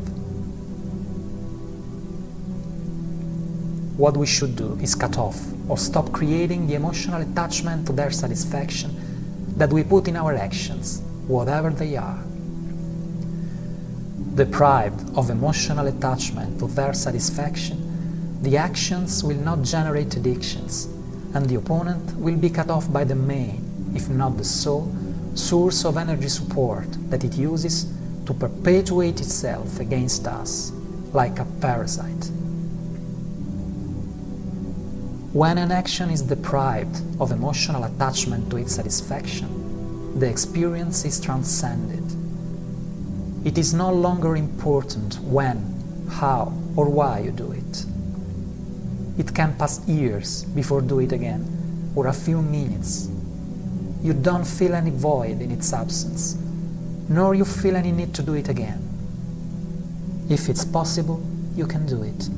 If it's not possible, simply you can't. There is no more yearning for its satisfaction. There is no more obsession, nor suffering for its lack. Yet, it is precisely at this point that you get the most enjoyment of the experience itself. It's only at this point that we can clearly determine whether the experience is really good for us or not. Without the emotional flow that had the sole purpose to give power to the opponent and disempower ourselves, we fully enjoy the experience every time that we will relive it again, just because we appreciate its impermanence, its quality, its real intake of energy, with serene and clear eyes. The state of mind which arises from the process of transcending an experience is one of the pillars of our integrity. To this state of mind, many traditions of inner research give the name of detachment.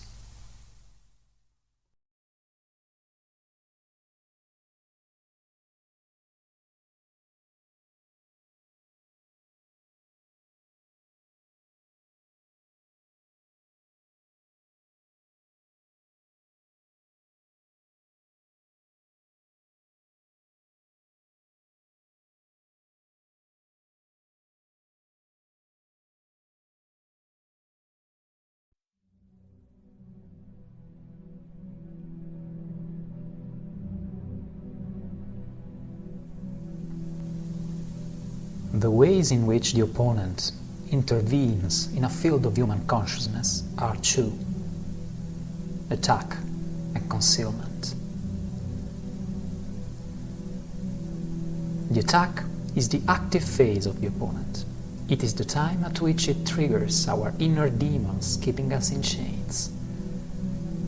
This is the phase it uses to energetically support itself, to feed, according to the Toltec tradition. The main weapon, the most obvious and probably the only one it owns, having proven effectiveness, is the use of the disempowering spiral, led up to the point where we generate a large amount of emotional energy of attachment to the thought image triggered. An emotional energy about an almost uncontrollable need, an addiction, in fact.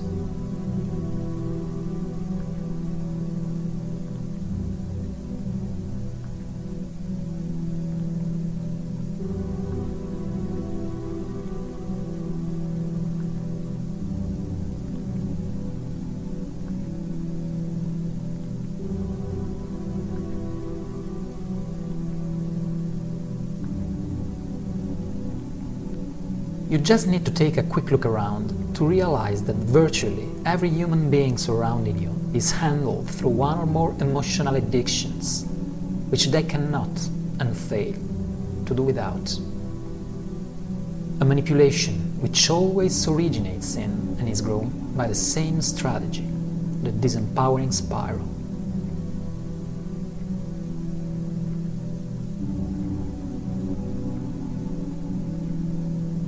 However, look at yourself. Maybe the look will be less rapid than what is necessary to find the speck in your fellow human being, but you may still find something that simulates an emotional addiction.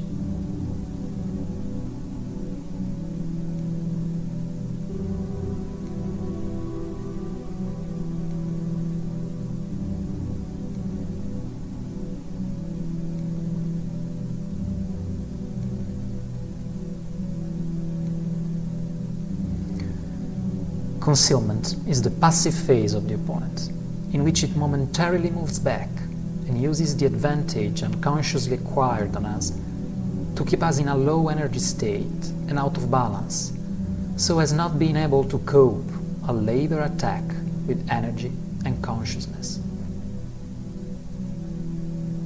How does it succeed in all this?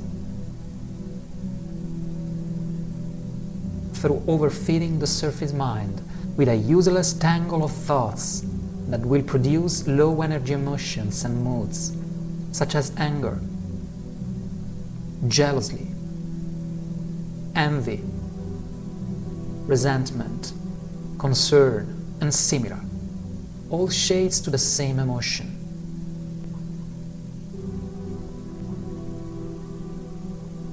Fear, which is ultimately the opponent's fear of being discovered.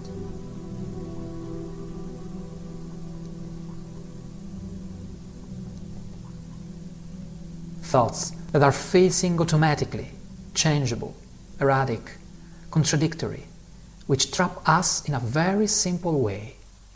They think themselves with the I pronoun. I think. I feel. To me, what he did is bad. Did you see what she did to me? Etc., etc. But who is this I? How many I are in your head? Is it possible that this I wants one thing and 5 minutes later wants another, sometimes very against the first one? It is not possible answering these questions without consciousness. But given that trying to answer to these questions, or just watching the ballet of the surface mind out of control, means starting to cut supplies to the opponent, the surface mind is overfed with chatter, music and noise to prevent the unfolding of consciousness.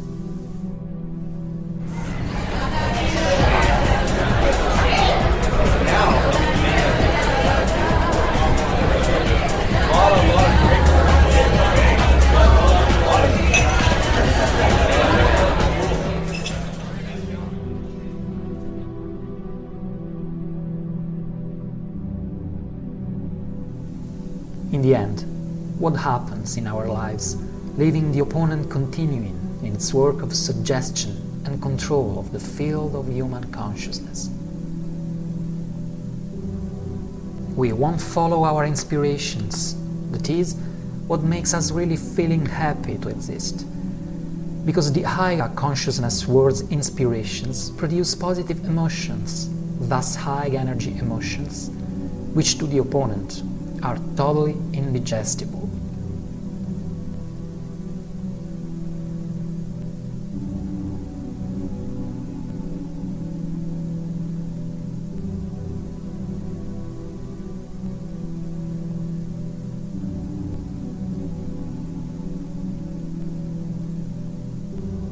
We will oppose resistance to changes and will not accept those that cannot be avoided, because for the opponent, every change is a risk of being discovered. The opponent will create enough thoughts of resistance that will generate emotions of resistance. So, as well as doing everything possible to prevent the serene acceptance of change, we will support the opponent with low energy emotions created by the futile resistance to what cannot be avoided.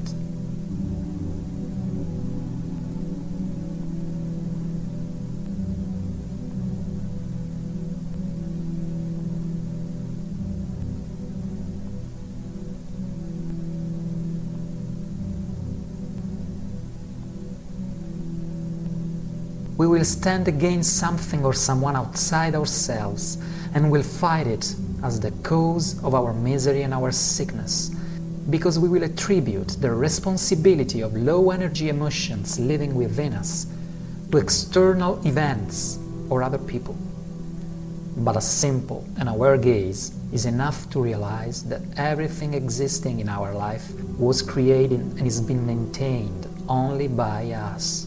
And we are the only and sole responsible for that.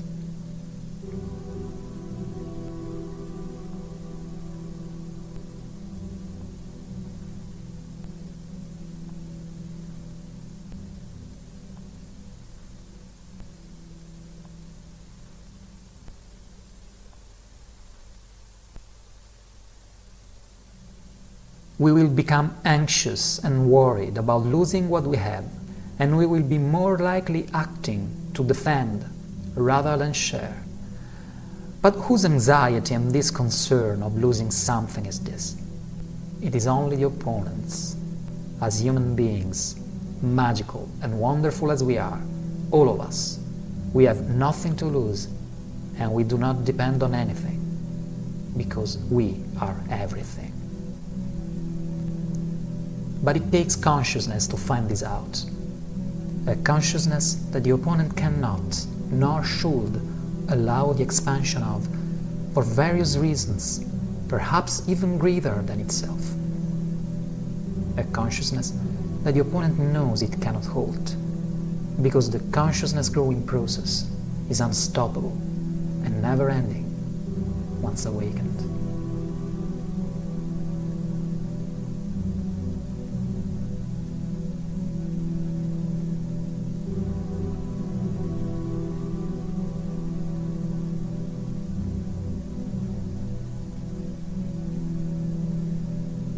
We won't have equilibrium in the care of ourselves, but will remain emotionally attached to habits and situations that stop us instead of freeing us.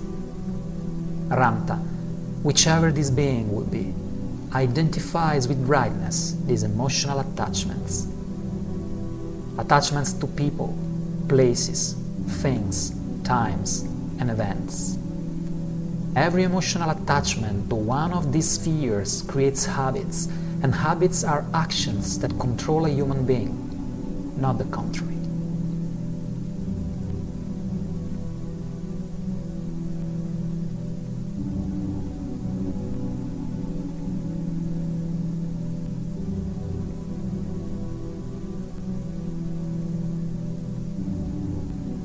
We will live in our mind and its illusory creations rather than the reality of what happens in the present moment. Where is the totality of ourselves now? In the vast majority of cases, it's in the assumptions and presuppositions of the surface mind, even while we are acting. Thus, in one of the opponent's induced overfeeding aspects of surface mind.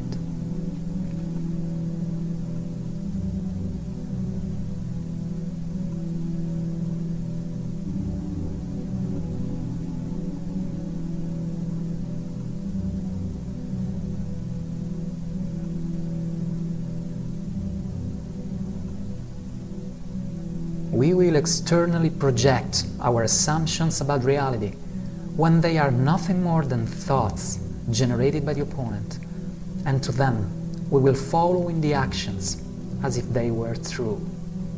Isn't it like that in our life? Isn't it true that instead of asking directly, with humility, integrity and listening, instead observing quietly, silently, in awareness and acceptance, we ask ourselves questions we give ourselves answers, and then we believe that these answers are the reality. How many things have we destroyed in our life this way, then realizing it was all only in our surface mind? How many things have we destroyed in our lives, believing a mind manipulated by the opponent?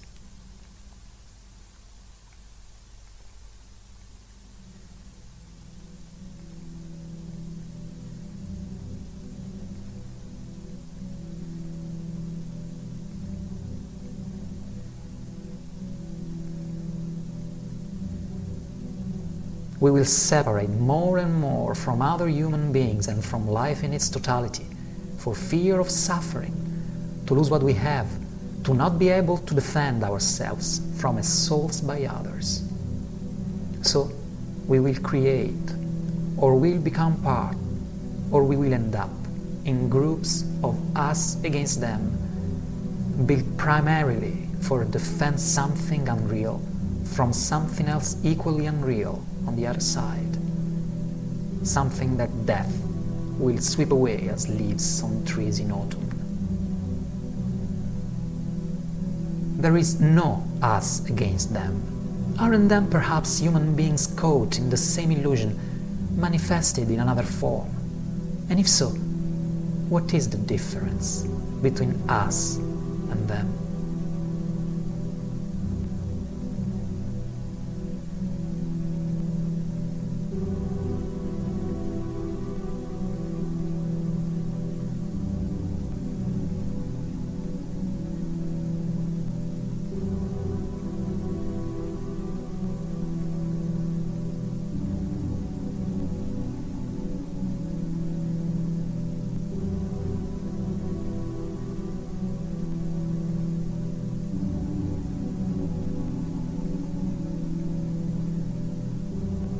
This is what the opponent is creating in our lives, if we give it leave to do so.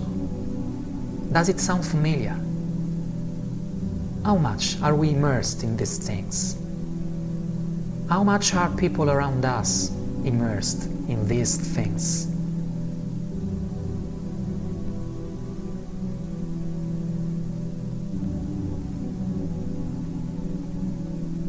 At the end, what the opponent is creating in our lives, if we give it leave to do so, can be summed up in one single word: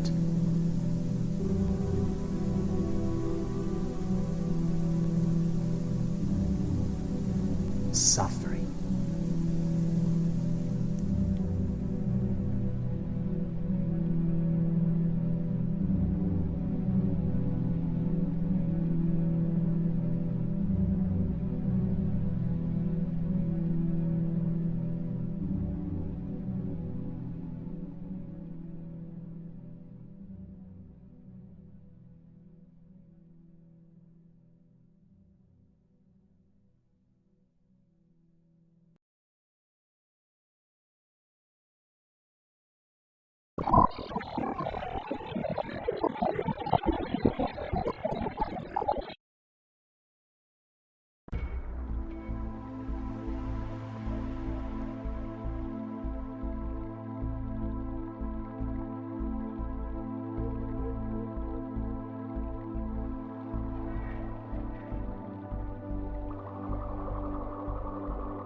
The work of the opponent in our lives is now clear as its intended purposes.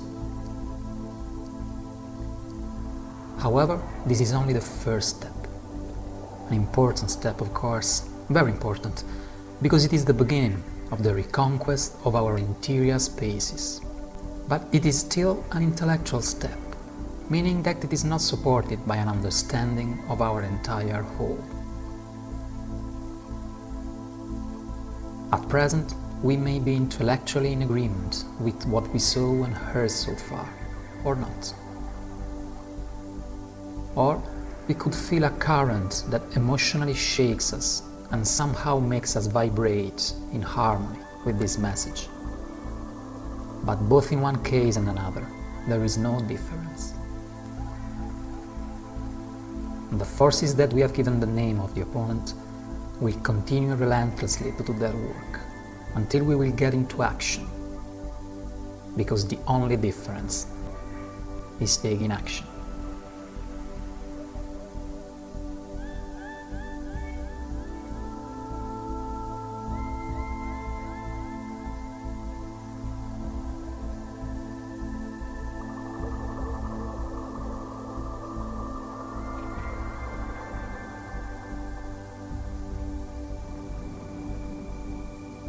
What does it mean to take action? It means to feel deeply within us the need and desire to break free from the mental and temporal world created by the opponent for its own use and consumption.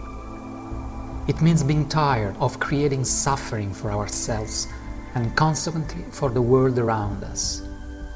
It means recognizing that we are at the mercy of uncontrolled thoughts and emotional currents that push us back and forth like puppets. Without these premises, we will not take action, and not taking action, we will remain at the mercy of the opponent. There is no alternative to this rule.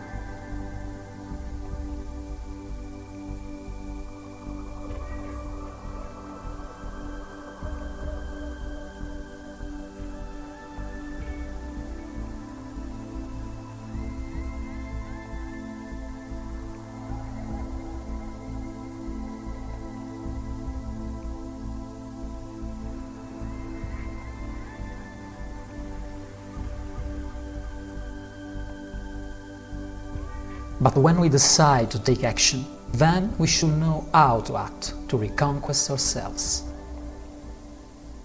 And it is just here that all the traditions of inner research, in some way rooted in truth, concentrate their attention.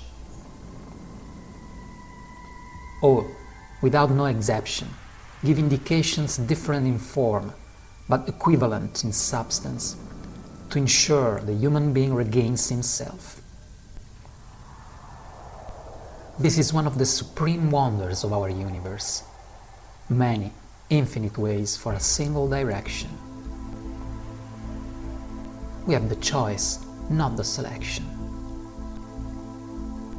Infinite ways. Just one direction.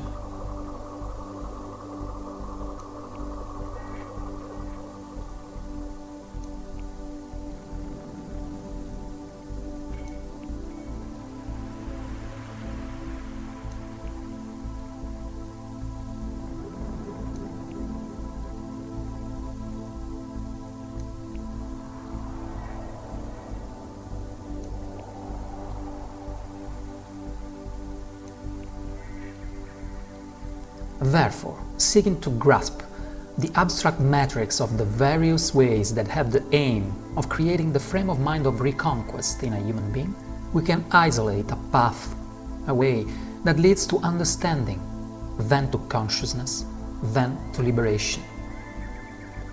A path that leads us to have enough personal energy to settle in ourselves what we are gradually learning. A journey that teaches us to see and act for ourselves, following the currents of our connection with the infinite, which can never be lost, only blurred.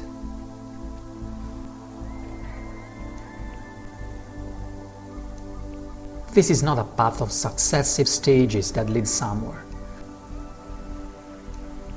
We can say that this is a parallel path where each element is built and fed in parallel to others. The aim is to collect and release as much energy as to trigger the consciousness and restrict to the minimum the leaks of energy caused by the opponent. Consciousness means attention. Attention means energy. This path, this journey, this way, of course, is based on the observation of the work of the opponent in the lives of human beings, in our life, and then on the better way of action that limits to a minimum, up to completely stop the related draining of energy. However, it's better to be clear. Apart from very rare exceptions, the path that leads to the liberation is not easy. It's not immediate. It's not short. It's not simple. Short periods of emotional connection with the higher worlds of consciousness are not indicators of a change, but only a concealment of the opponent in a time when our energy is high in some way.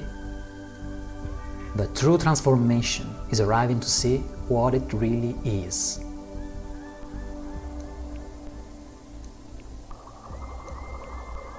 And once we have seen, asking ourselves whether to change or not becomes perfectly futile. Simply, we will act accordingly, and that's all.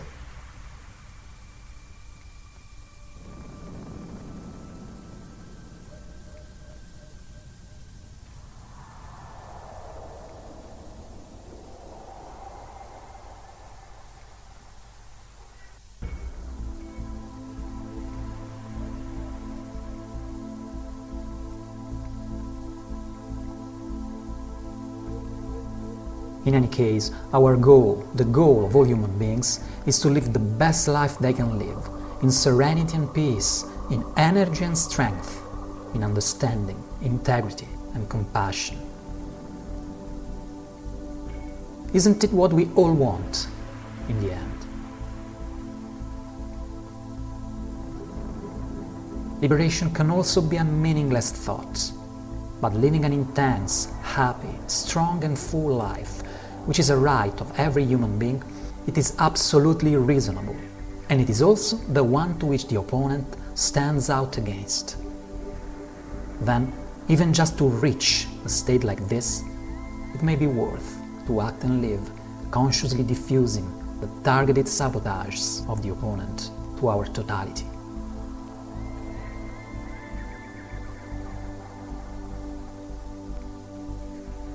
Now, let's see what weapons, nothing more than frames of mind and inner feelings, we have to fight and stop the work of the opponent in our lives. These weapons, these feelings, are exactly what we normally don't do, and this is the reason why they are so indigestible to the opponent. It is not able to stop their positive effects.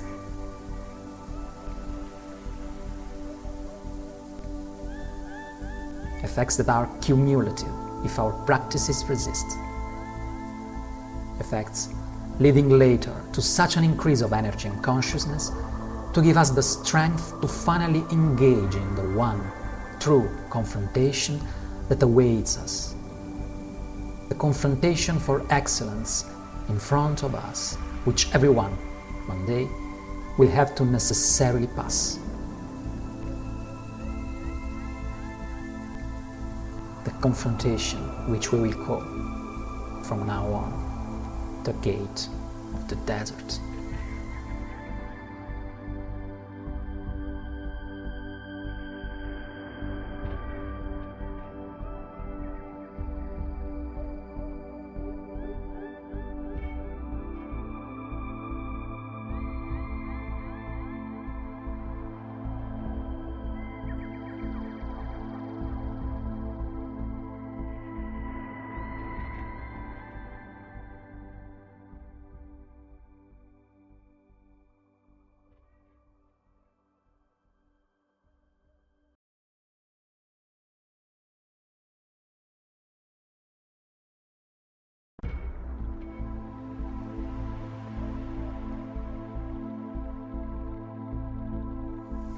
The first weapon at our disposal, a very serious blow to the perpetuation of the opponent in our field of consciousness, although the most accessible in terms of mental understanding of its undeniable benefits, is itself already the factor that causes the surrender of 90–80% of presumed applicants for building a better life for themselves.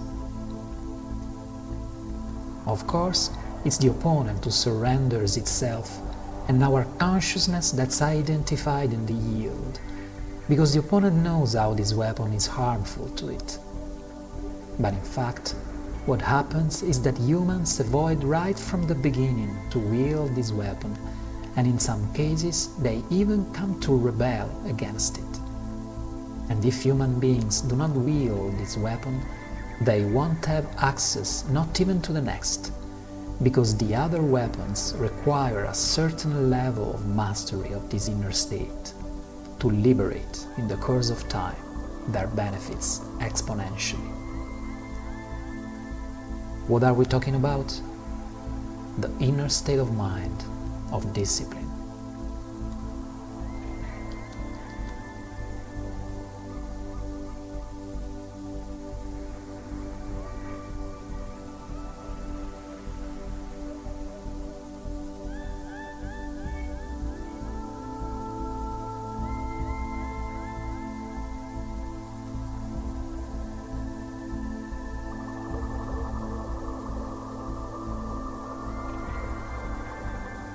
Discipline is a dangerous word.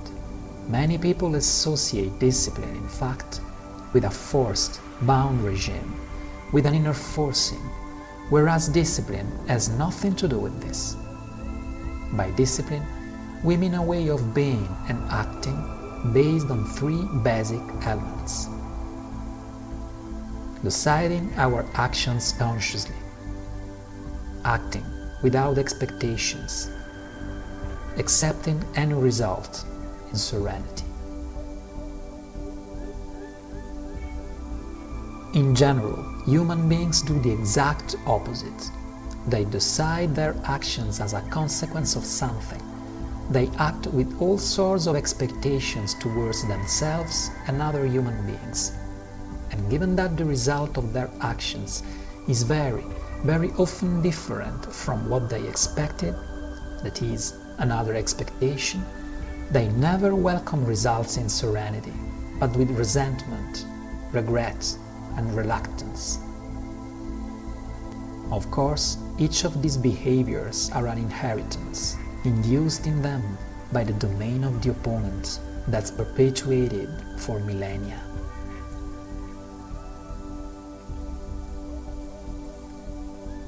Discipline, understood as the union of these three basic elements, generates instead an energetic wave of positive emotions and enthusiasm, energy currents that are completely antithetic to those of which the opponent feeds.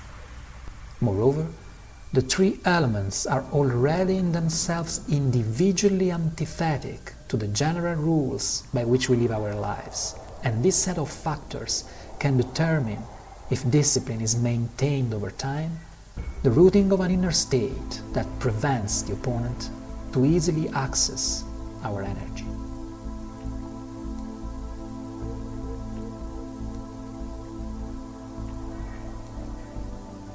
But the key of discipline and its tremendous added value lies in its permanence in time. A discipline is nothing but an illusion, if not maintained for as long as it needs to take root and unfold.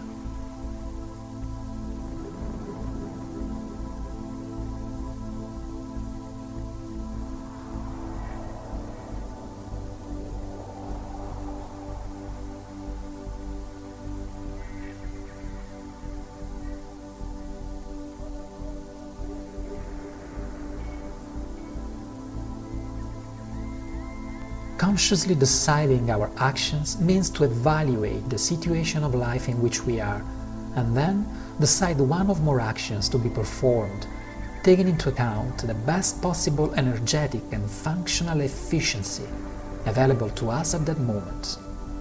That is to say, choose a direction that points straight to improve our living conditions, to an increase of our well-being and our vitality, to an inner and personal growth.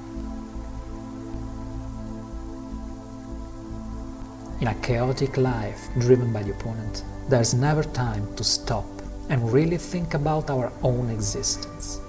There's never time to consciously decide actions that bring us benefits and good fruits.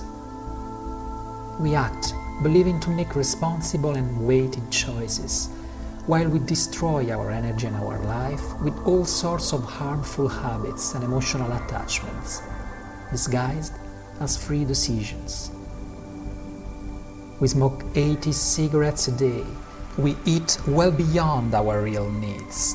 We constantly drink lots of damaging liquid. We treat our fellow human beings as objects. We work hours and hours just for an emotional addiction, without stopping a moment to wonder why. And we call this personal freedom.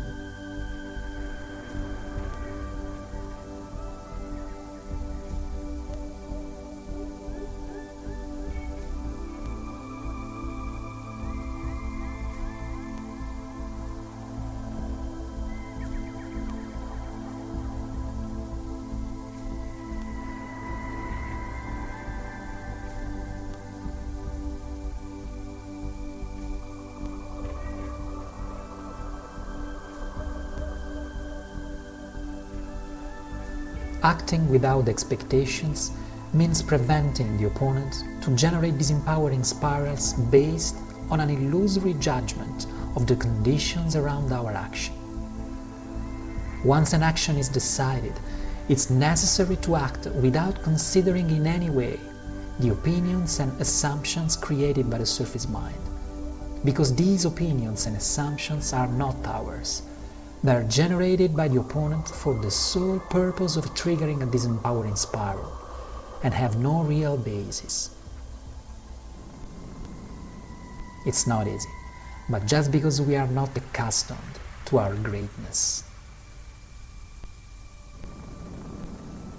If only for one action we do our best, regardless of any expectation of gain or loss, approval or condemnation, applause or contempt, we will be surprised by the amount of wonderful things that we can create.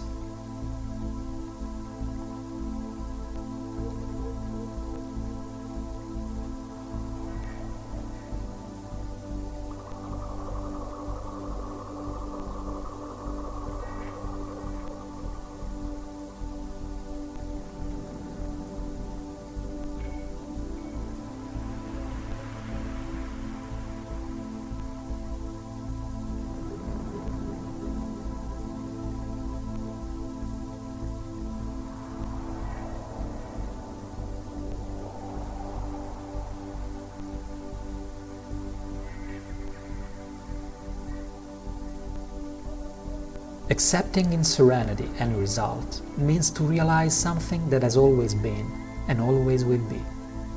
The result of our actions is outside the domain of the decisions of a human being. The freedom of human beings is to act, that is, into the creative expression of the infinite in them. The results are determined by higher forces.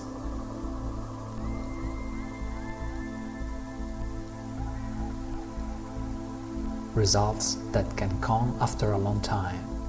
Results that can be totally different from what we wanted.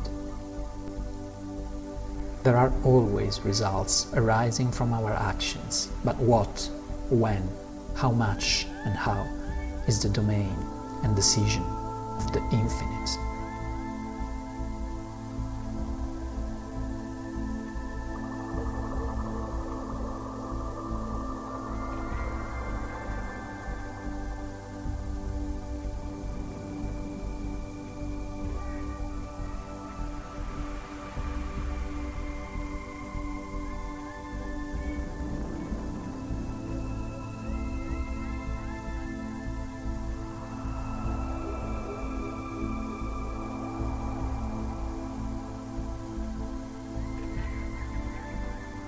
Accepting in serenity this truth, and therefore manifesting serenity in our life, is intolerable to the opponent, because serenity is one of our natural emanations as human beings, with which the opponent can't absolutely fit.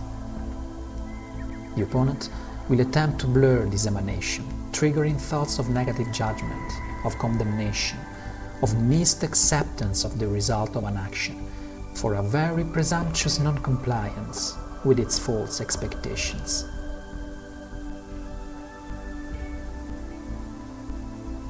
But despite they are but thoughts, that is, subjective opinions and not necessarily true, and in addition, formulated and generated by a force in opposition to our field of consciousness, we might end up believing them, and this will trigger a new disempowering spiral, which will have the sole outcome to feed the forces of the opponent and to deprive us again of energy.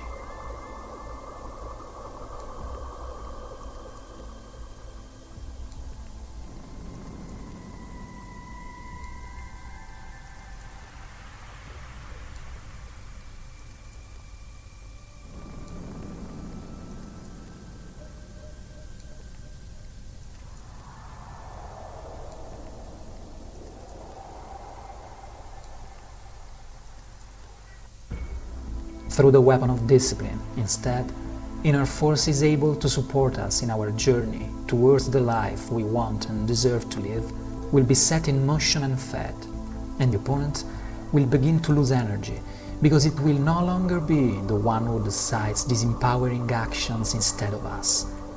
And its opinion and its false expectations will no longer receive our attention and our trust. Our awakened consciousness will no longer believe its thoughts of negative judgment or non-objective evaluation that it will try to introduce into our surface mind.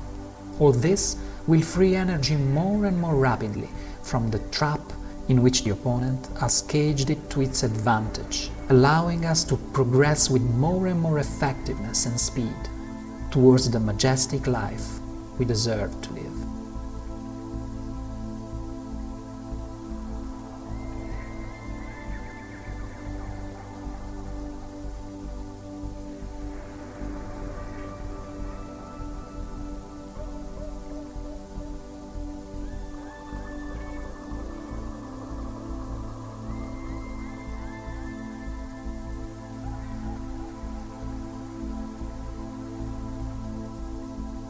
But what is the difference between a disciplined action and a habit?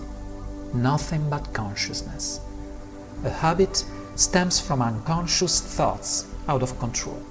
A disciplined action, instead, springs from aware thoughts and decisions. Although both use the same resources at the disposal of human beings, a habit disperses energy for emotional addiction. A disciplined action increases it. But what really makes a difference is consciousness. If it is missing, the action becomes a habit. If it is powered, any action and any habit become a source of power.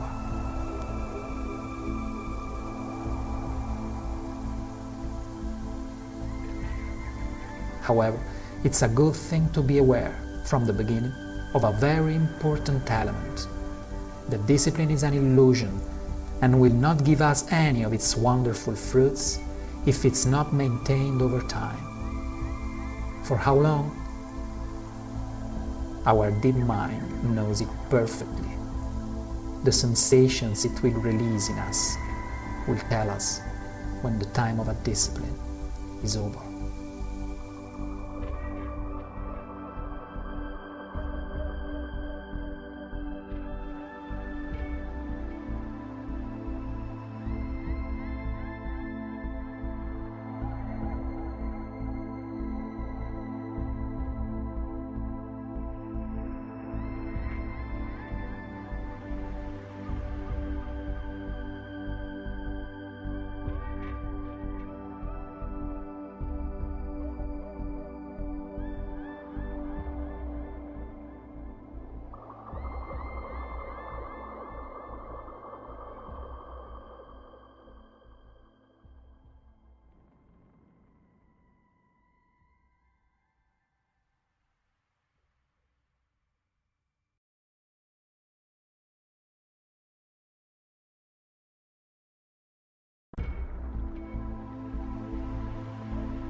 While the discipline is beginning to take root in our inner life, and while we realize how we have always been deceived by our false expectations and our indulgent inertial drift, we can act to close other energy leaks in our field of consciousness. Actually, we can say that the closure of these leaks is still a containment, not a reassembly. However, this containment is very important for us because the progressive closing of our energy leaks implies freeing more and more energy to the benefit of our field of consciousness.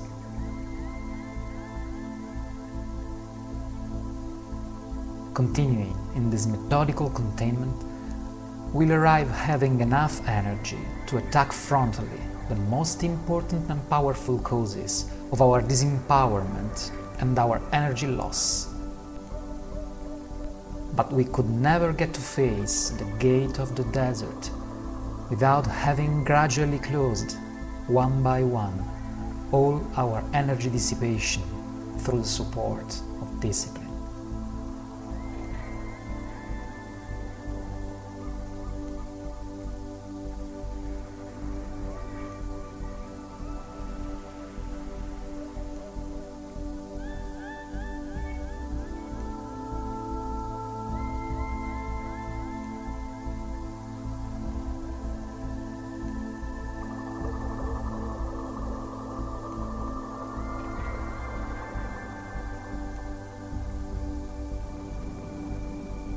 As we have seen, the disempowering spiral is triggered by a thought image generated by the opponent in our surface mind. Thus, before going back to the source, in the meanwhile we can act into our inner selves to reduce at the minimum possible the energy losses caused by the disempowering spiral. To counter this loss, there are two powerful disciplines: the non-expression of negative emotions, the resurfacing of the deep mind.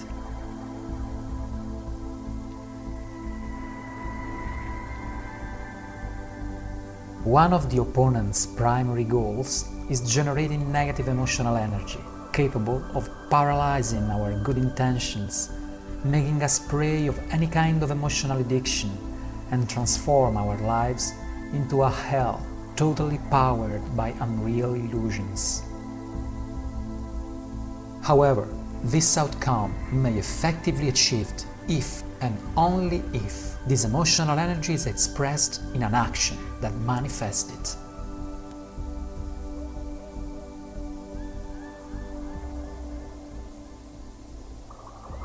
If internally we perceive an emotion of anger and we transform this emotion in action, venting it against something or someone, we have taken the final step in the energy support of the opponent.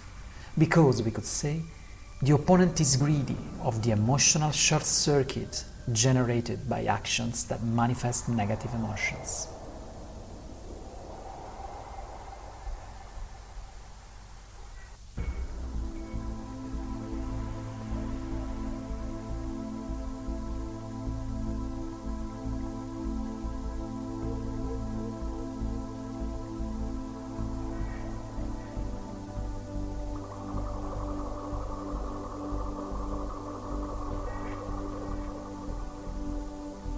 Do not express negative emotions, and therefore do not transform them into action, means introducing an element of detachment between our perception and the action. The negative emotion continues to exist, but we do not express it, basically because it was generated by a force that we are not, through tools that have been, let's say, usurped from us without us noticing it.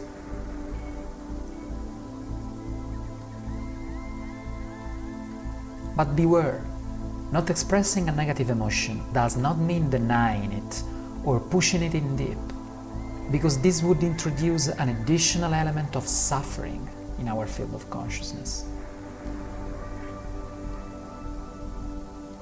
Not expressing a negative emotion means accepting it totally within us, letting it be everything it has to be, and burning it in the fire of our total attention. Means being totally present in front of it, without any backward step, but without turning it into action.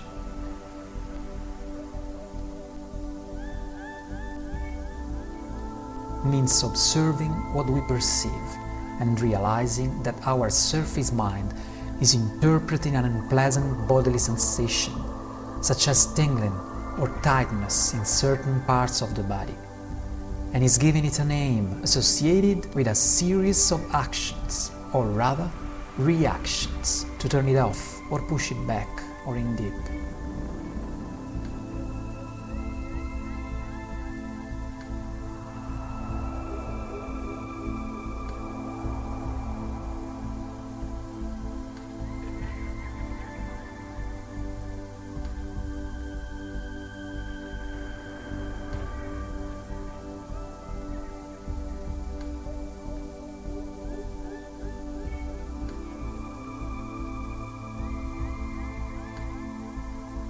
Not expressing a negative emotion requires much energy, because normally what we do as unconscious human beings is exactly the opposite.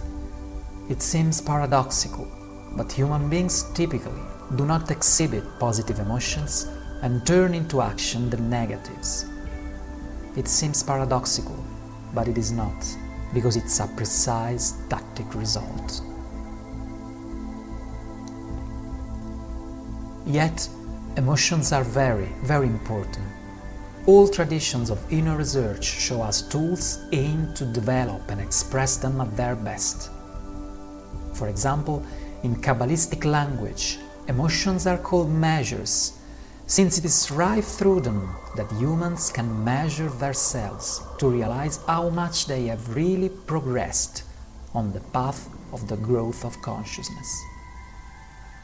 In the normal state, however, human beings come to produce emotions by the misuse of the surface mind for the only benefit of perpetuating the presence of the opponent within their field of consciousness.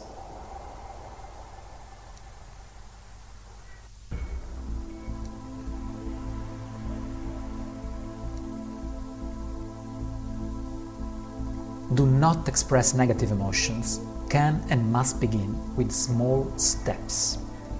There are big demons handled by the opponent within us, and it is crazy beginning the reconquest passing through them.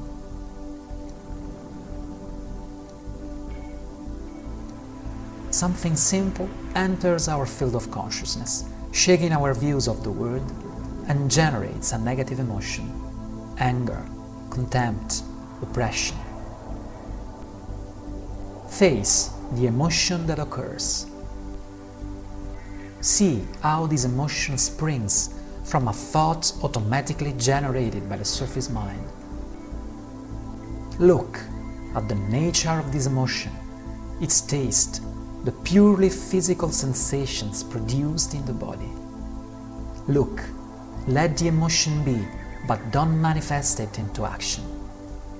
Do not vent the anger or contempt we feel against us or something else. Do not express our depression in actions that confirm it. Observe emotions, but do not express them, because none of all this is us.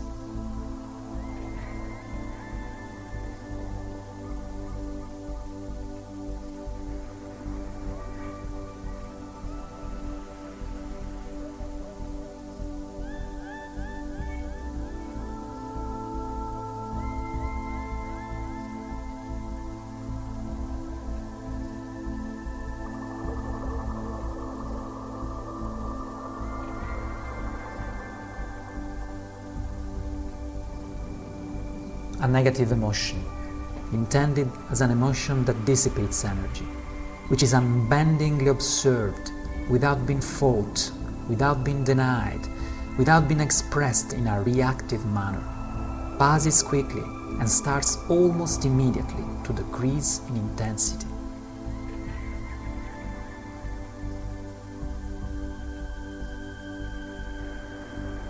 Then, with our inner being so cleaned up, if it will necessary an action to ensure that all of the excitement passes away entirely, we will act, but our action will be clean, creative, and not reactive.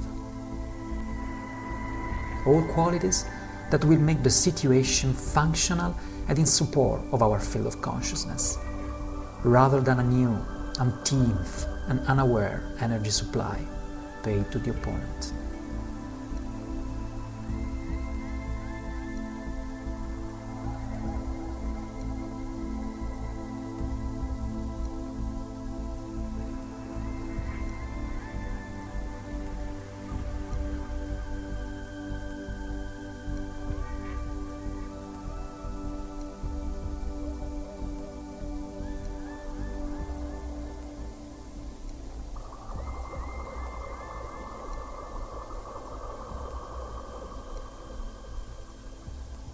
The resurfacing of the deep mind is another discipline of great power, because it acts on a side of the surface mind that the opponent knows and uses to control to its own benefit and with the minimum effort that disempowering spiral, the mechanical interpretation of perceptions.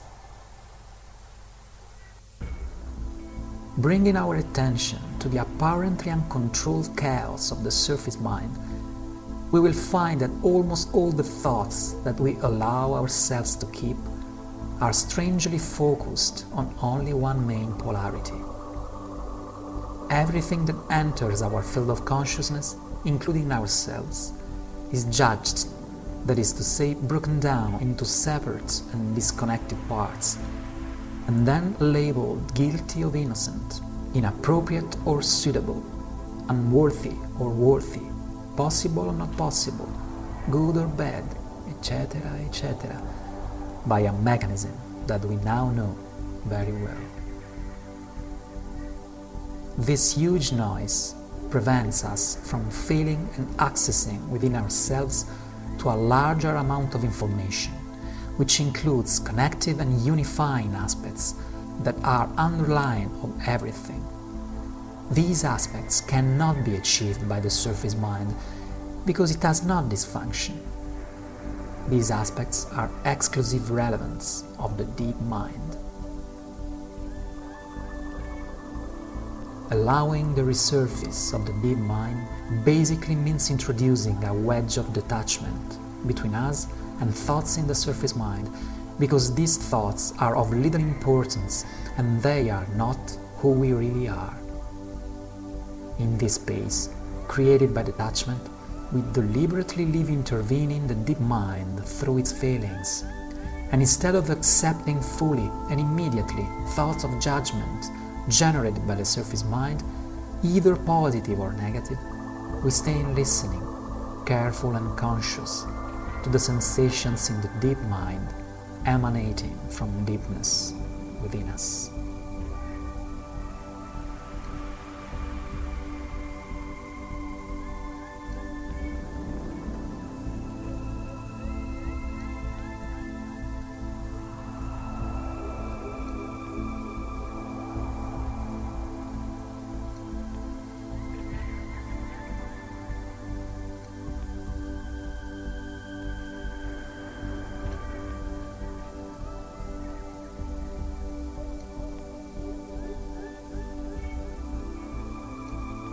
The chance for the practice of resurfacing of the deep mind is practically our whole existence. Observe a tree, a plant, or an object. Interact with another human being. Detach ourselves by the surface mind and its nonsense that do not belong to us. What do we perceive? Which feeling is the object or being with whom we interact emanating? And the place we are in? What do we really feel? Is there harmony? Or is something wrong?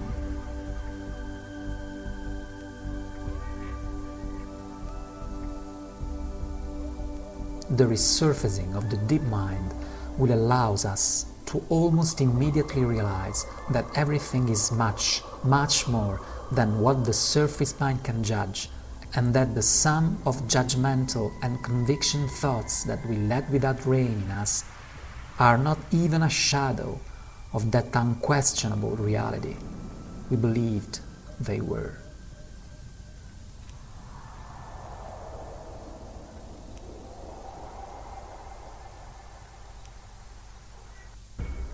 But the most important element in this conscious resurfacing is the achievement that if the surface mind is interpreting a new perception on the basis of all similar experiences, or is preventing a positive action for our growth with doubts and fears, or is causing an action due to an emotional addiction, thoughts that it uses to dissuade us or to achieve its purposes are not who we are.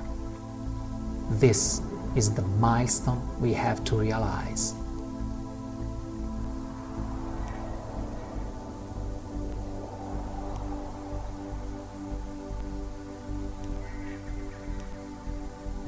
The fulcrum of our perception is in the deepness of ourselves, in a place where thoughts are not yet become words, but we do never give it the space and silence to manifest itself.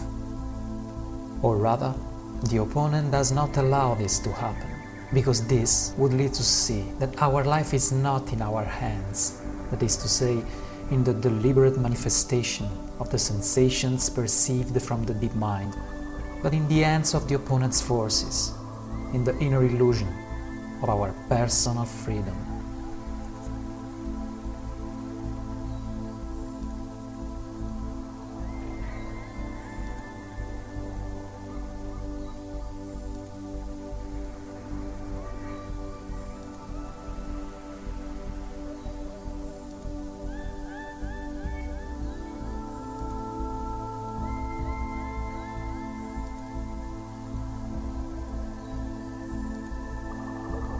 Therefore, the discipline of not expressing negative emotions and the resurfacing of the deep mind create a new inner space, a space of listening and observation.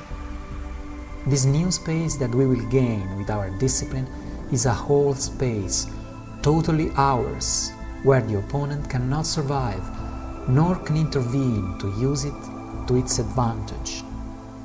The bigger, deeper this space becomes, the more energy we take back by the gravitational field of the opponent, and more majestic and free becomes our existence.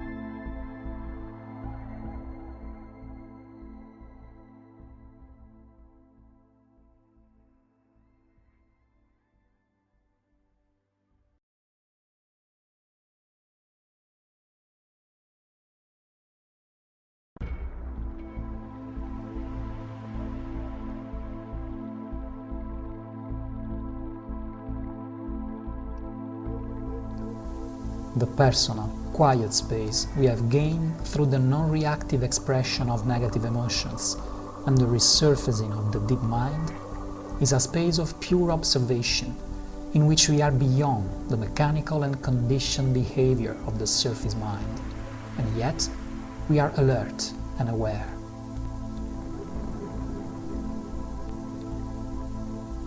This space of pure observation is the fertile ground where one of the fundamental faculties of a human being, a legacy that belongs to us as magical being, can finally grow and manifest.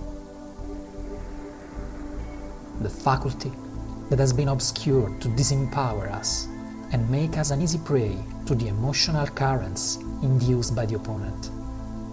The faculty that all traditions of inner research stimulate to come back in operation, through a huge number of different ways, everyone leading to the same result. The faculty that brings us back to be what we really are.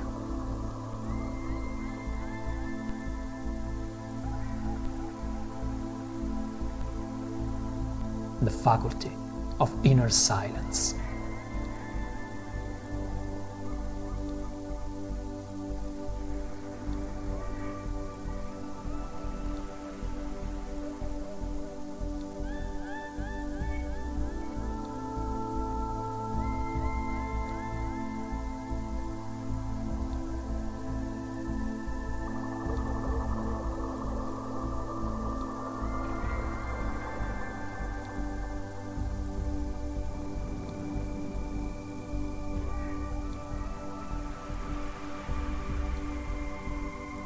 Inner silence is the state of being in which any attempt of identification triggered by the opponent literally disappears because it is reabsorbed by the fire of attention.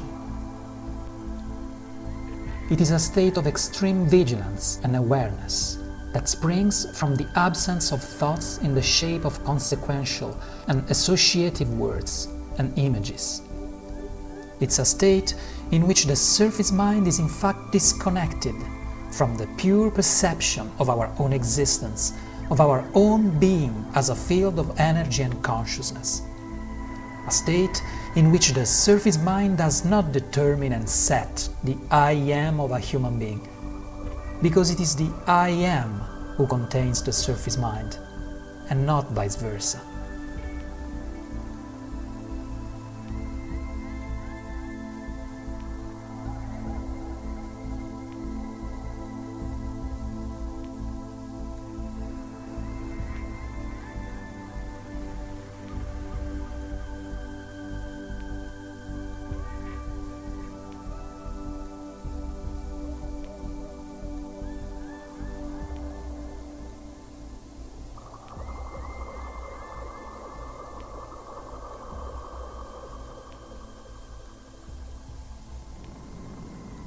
In the state of inner silence, any attempt to trigger a disempowering spiral by the opponent is instantly recognized and let go, because the beginning of something that is not ours and we do not want is immediately recognized in it.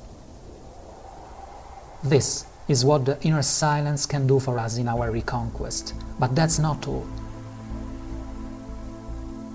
We can say that there is no limit to what we can achieve, express, and explore, increasingly deepening and strengthening this own forgotten faculty.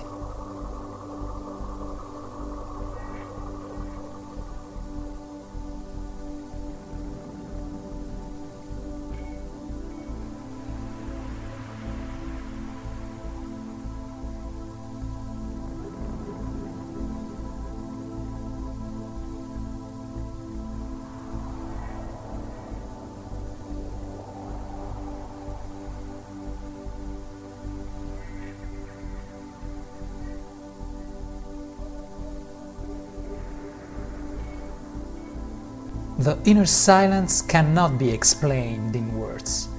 It is very needed to act and work to understand it at all levels of our being, to realize its extreme importance in our lives. But luckily, on this path, all traditions of inner research support us, teaching a large number of procedures and disciplines to achieve it and root it, and we do only need to find and experiment the practices that mostly vibrate with our uniqueness.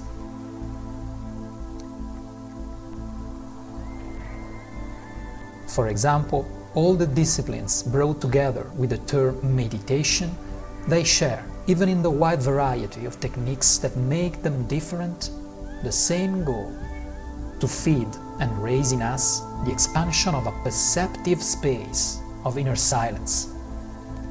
This is one of their main goals, in infinite ways, just one direction.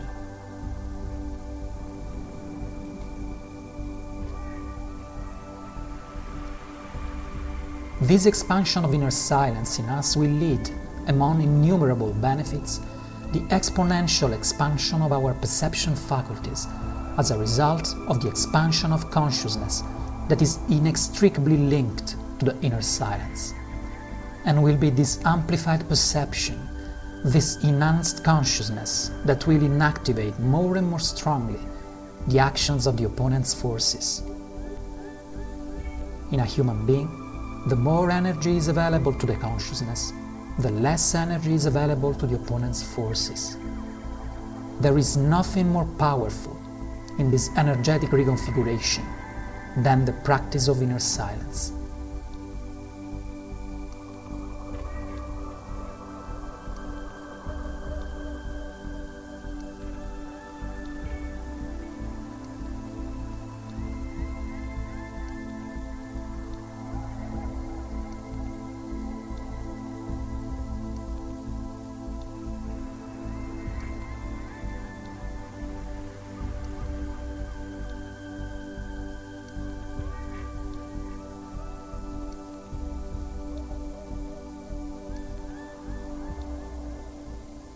But how can we make space for the inner silence in our lives?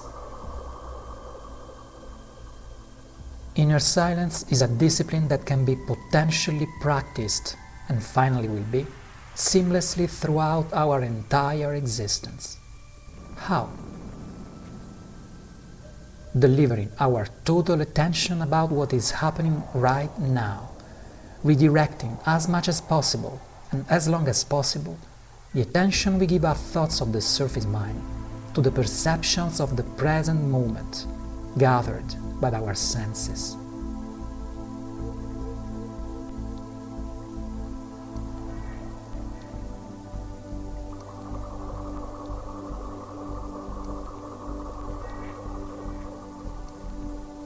For this practice is required nothing more than our life. At any time, let us remember to bring our attention within the confines of the present instant, detaching it from the surface mind. At any time and for any action we are doing, remember to be alive, present. Remember yourself as Gurdjieff, inner researcher of the last century, called this discipline.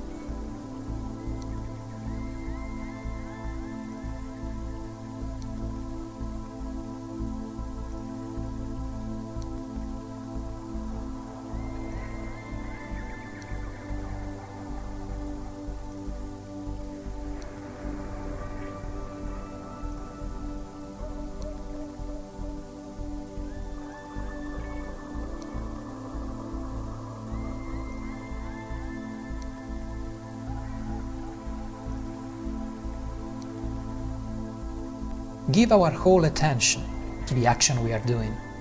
Meanwhile, collect information about ourselves and the environment with our senses. What is our posture? How are we breathing? Are we acting quietly or are we feeling an inward discontent? What about the body and the place we are in?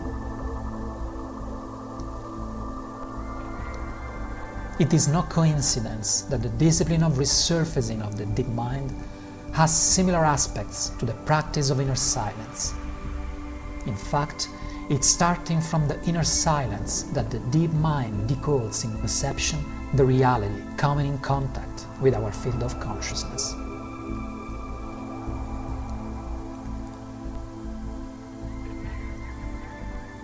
This razor's edge of the present moment creates a dam that is literally inaccessible to the opponent. As long as we remain in this state, the opponent cannot drag us with it, because to do so, it needs that we believe in what he says. It needs that we fall back to the energy level of listening and automatic identification with the surface mind, with a consequent generation of emotional energy.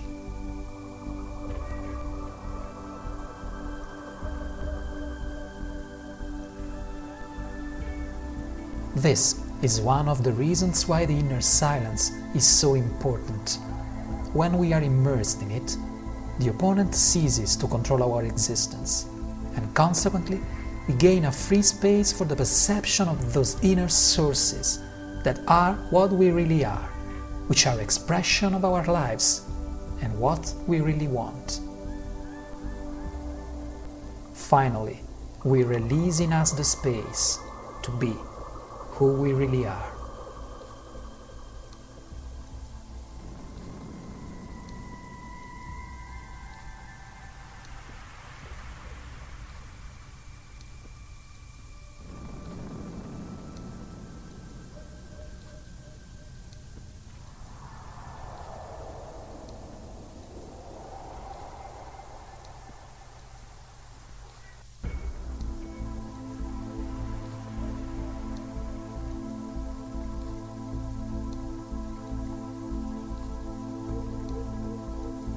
we need a great deal of energy at the beginning to continuously support this new state of being.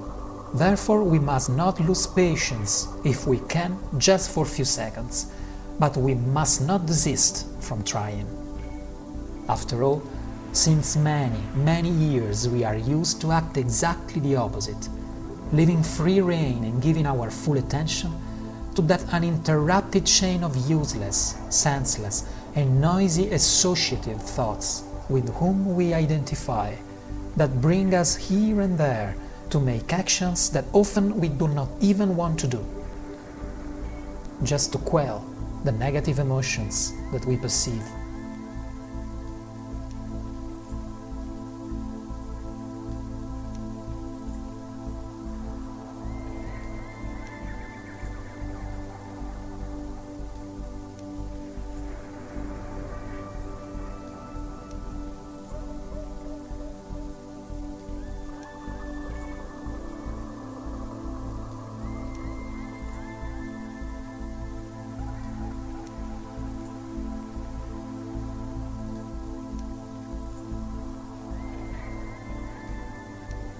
Accompanying this practice, we can then decide to explore and select in the range of disciplines offered by all traditions of inner research, those directed to the expansion of inner silence that more vibrate in agreement with who we are and our preferences, and then turn them into a daily discipline.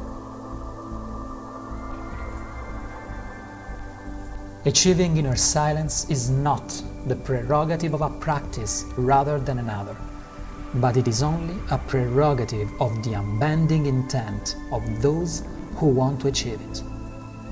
For this reason, there is no discipline better or worse than other on this path. What for me can be an effective way to explore the inner silence, for another human being can be really useless.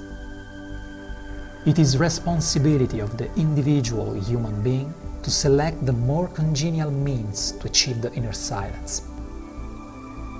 But one of the wonderful consequences of our practice is that the consciousness itself, expanded by the inner silence, will suggest us, often by means that are completely similar to those used by the opponent, what discipline is right to try for rooting the inner silence even further.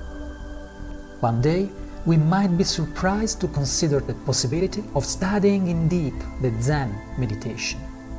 Or we will be driven to find in our area a yoga class. Or we will be driven suddenly to practice Tai Chi Chuan, or to learn playing a specific musical instrument at our best. Where did these sudden openings come from? From the space we have opened through the inner silence, from the space that through the inner silence connects us to the vastness of the infinite and to anything else in our wonderful universe.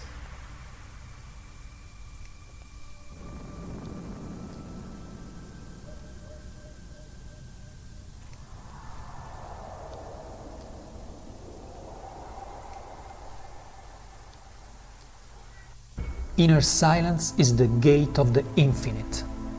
There is no more effective tool than that, in the way that brings us to the wonderful life that we wish to live and we have the right to live, especially if we join the endless inspirations it suggests us with action.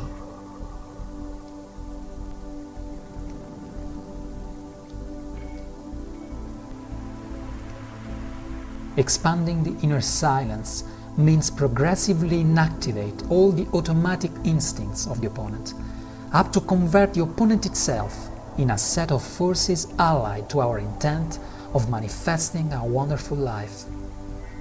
Expanding the inner silence means living fully our destiny of magical human beings in a wonderful universe.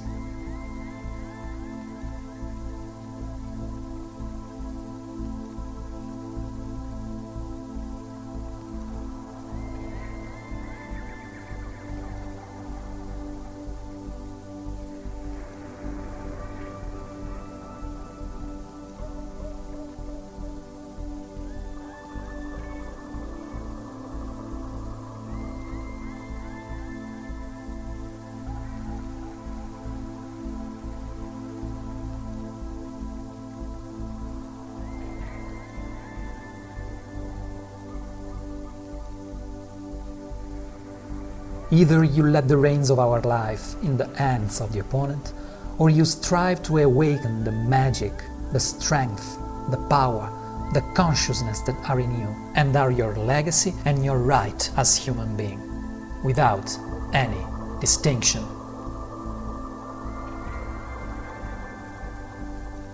This choice is in every single breath we inhale, in every single thought we nourish, in every single word we say, in every single action we do.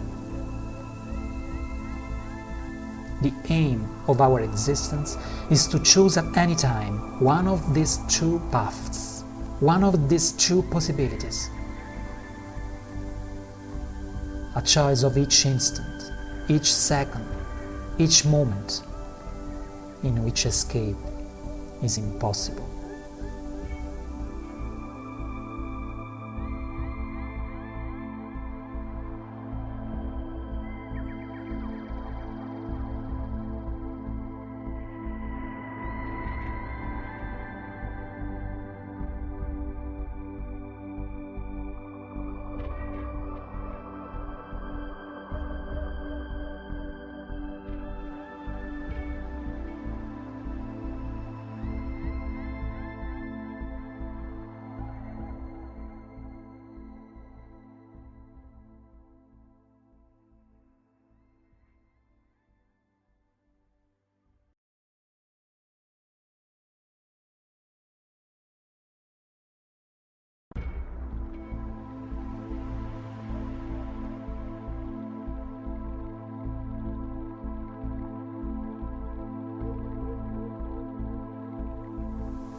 Discipline, non-reactive expression of negative emotions, resurfacing of the deep mind, inner silence. The four phases of the pyramid of reconquest, tools that act in parallel, supporting and nurturing one another towards the top, towards the acme.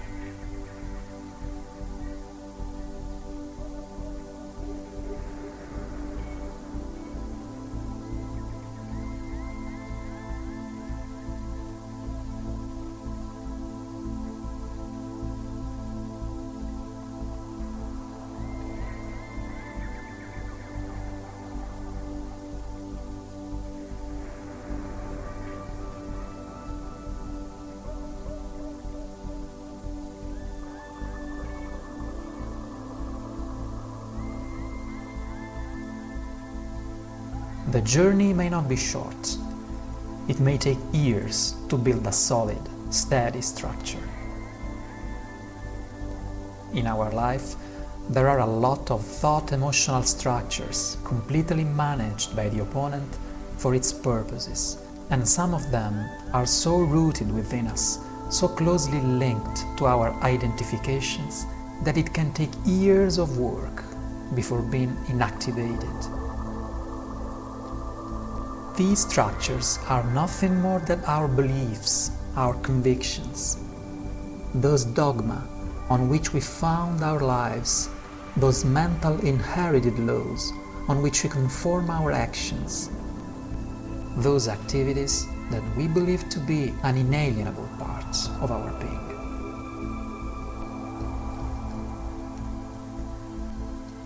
All things that death will sweep away like dry leaves.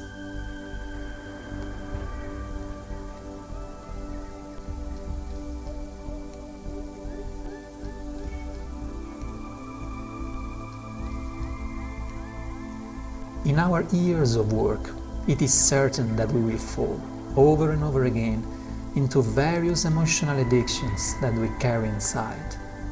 It's rare to be able to immediately stop the emotional flood that for so many years leads us to become an emotion, to satisfy a hypothetical, irrepressible need.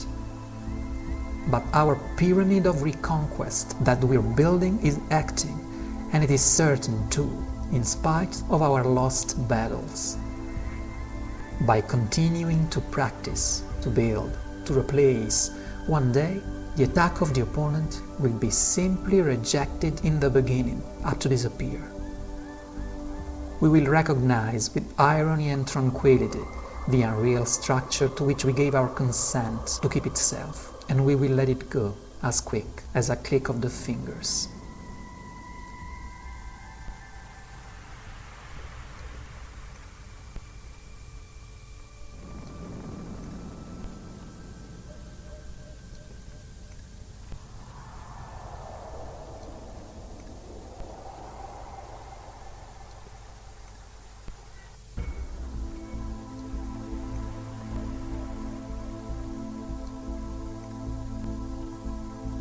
What are we talking about? Of all those thoughts, emotional structures in our lives that have bred emotional attachment to their satisfaction. Smoke, alcohol, sex, food, work, shopping, even the shopping. Should be denied? Not on your life. Forced deprivation is harmful and pointless. We have to transcend them. We have to disconnect them from the control of the opponent through detachment and light them under the fire of consciousness.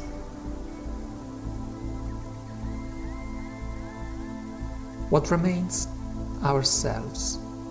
The freedom and joy of being, rather than the slavery of depending, disguised as personal freedom. In building the life in which we really belong, it's good to treasure some tips related to the experience of those that before us began and continued the same process. Here are a few.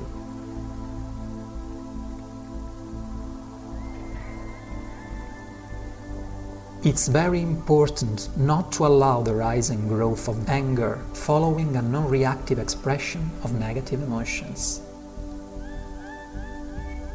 Anger is a negative emotion itself, highly damaging to the balance of energy in a field of human consciousness, and has no sensible reason to exist.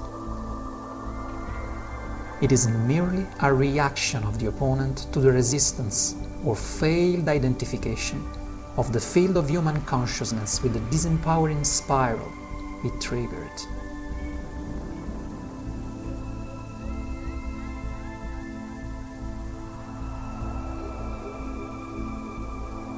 Develop and nurture as much as possible within ourselves the perception of the subtle balance between restrain oneself and repress oneself.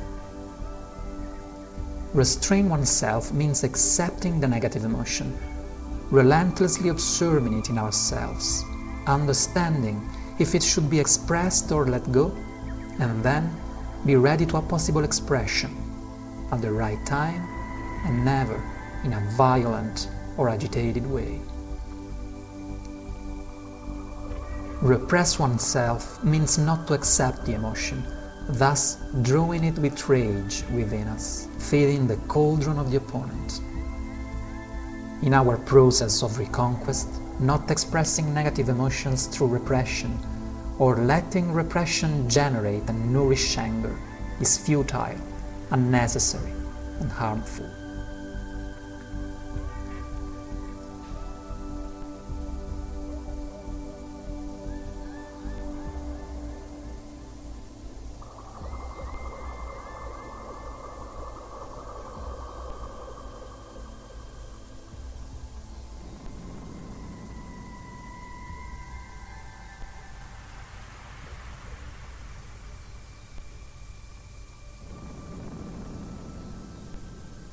But what if the rage or negative emotion in us has had time to grow and manifest without us being able to stop it? When the opponent triggers a disempowering spiral, a field of human consciousness in inner silence is able to recognize instantly within itself the appearance of a thought image that is not the result of its conscious intention. Therefore, can stop the process as it arises simply by refusing to feed it, that is, subconsciously replacing it with a thought image tied to experiences that you want to live. But if within us the interrelated emotion has already been triggered, it means that the disempowering spiral was charged with energy. At that point, resistance is much more difficult and can easily lead to anger. That is an effect that, as we have seen, does nothing but further amplify the whole pattern. So what to do? A good practice is to wrap in the inner silence the action we take as a result of emotional addiction. That is, become extremely aware and therefore observe without judging and with our full attention what we are doing, or rather, what we are somehow compelled to do. Experience the action in total consciousness. Look at the effects on our body, our emotions that follow, the effects on the environment around us. We will discover many things. We will discover, for example, that we cannot interrupt what we are doing, even if we perceive the damage we are causing.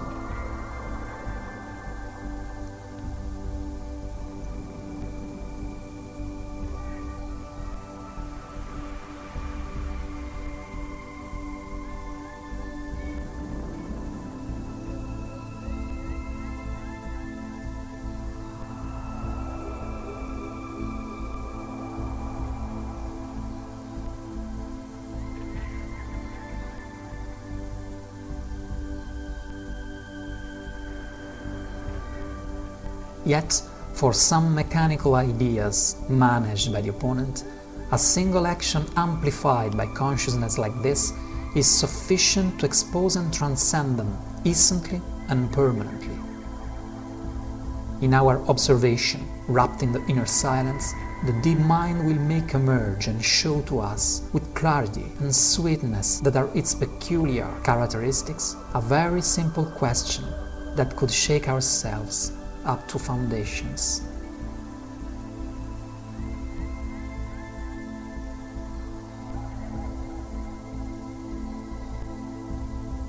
This sudden flash of understanding is sometimes enough to change the course of a whole lifetime.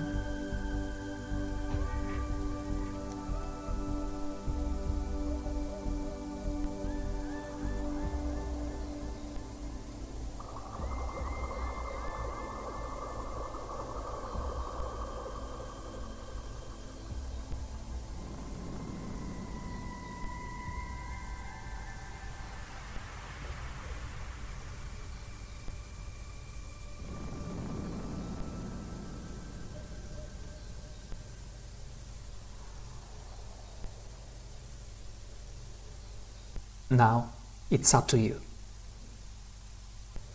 It's up to you to decide to accept the challenge or not. It's up to you to decide whether to live a whole life at the mercy of the opponent and its addictions, or live the intense, proud, strong, free, happy life of a field of consciousness and energy that is broken free.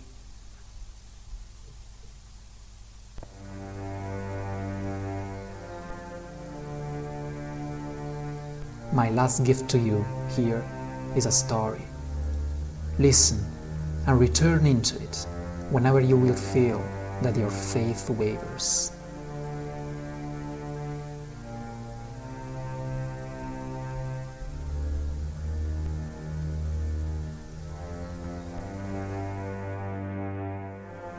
I awoke to the sound of the clock ticking loudly on the blue drawer.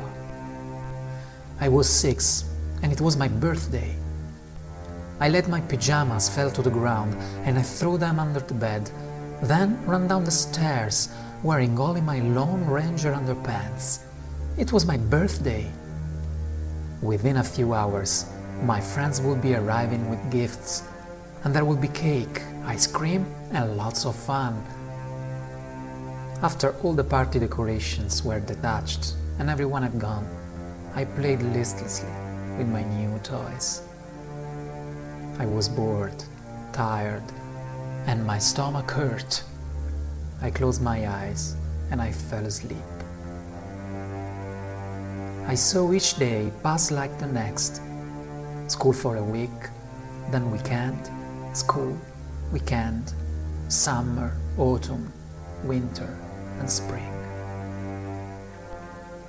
The years passed, and before long, I was one of the best gymnasts in Los Angeles high schools. In the gym, life was exciting. Outside of it, a general disappointment. One day, Coach Harold Frey called me from Berkeley University, California, offered me a scholarship to the university. I could not wait to go to the coast for a new life. I argued with my girlfriend for this, and in the end we broke up.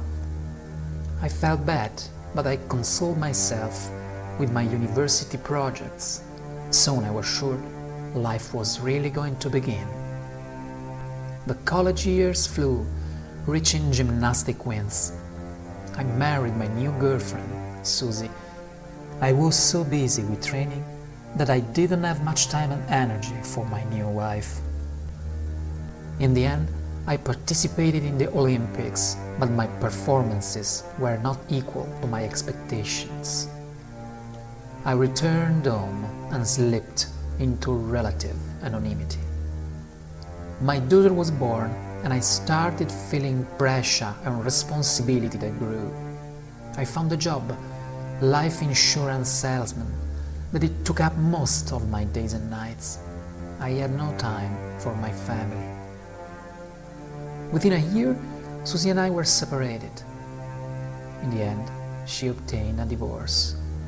A fresh start, I reflected sadly.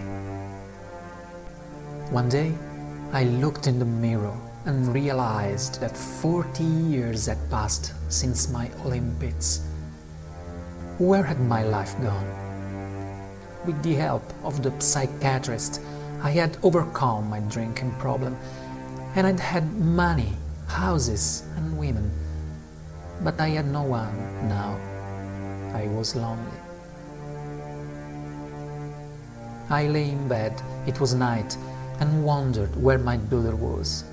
It had passed years since I'd seen her. I wondered about Susie and my friends of my good old days.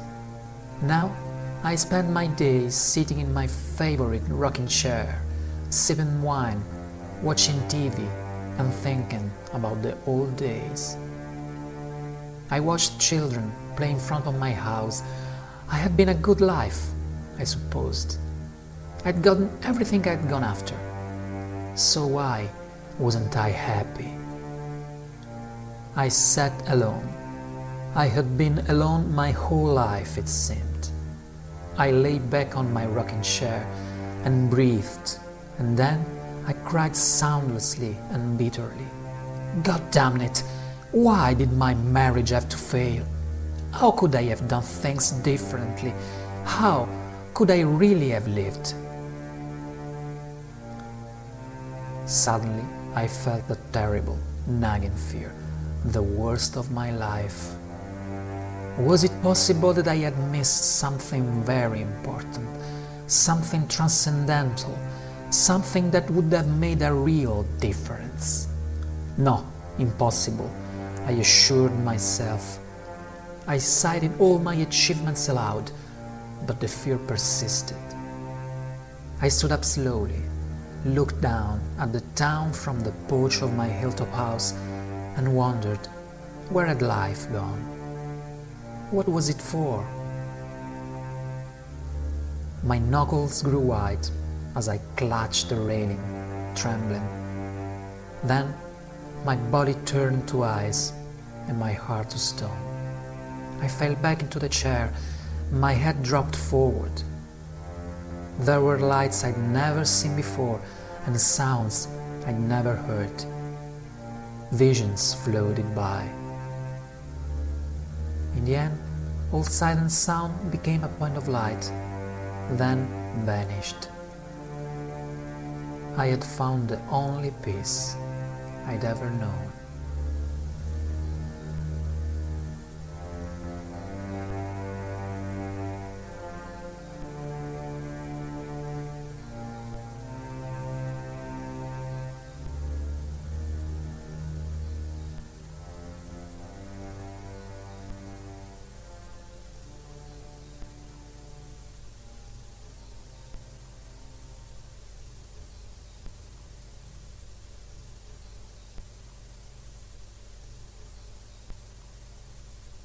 There are innumerable possible futures.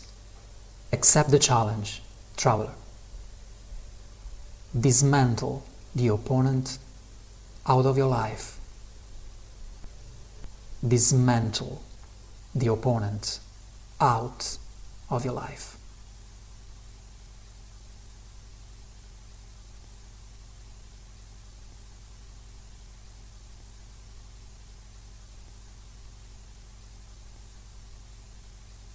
I wish you all the possible best, traveler.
Thank you.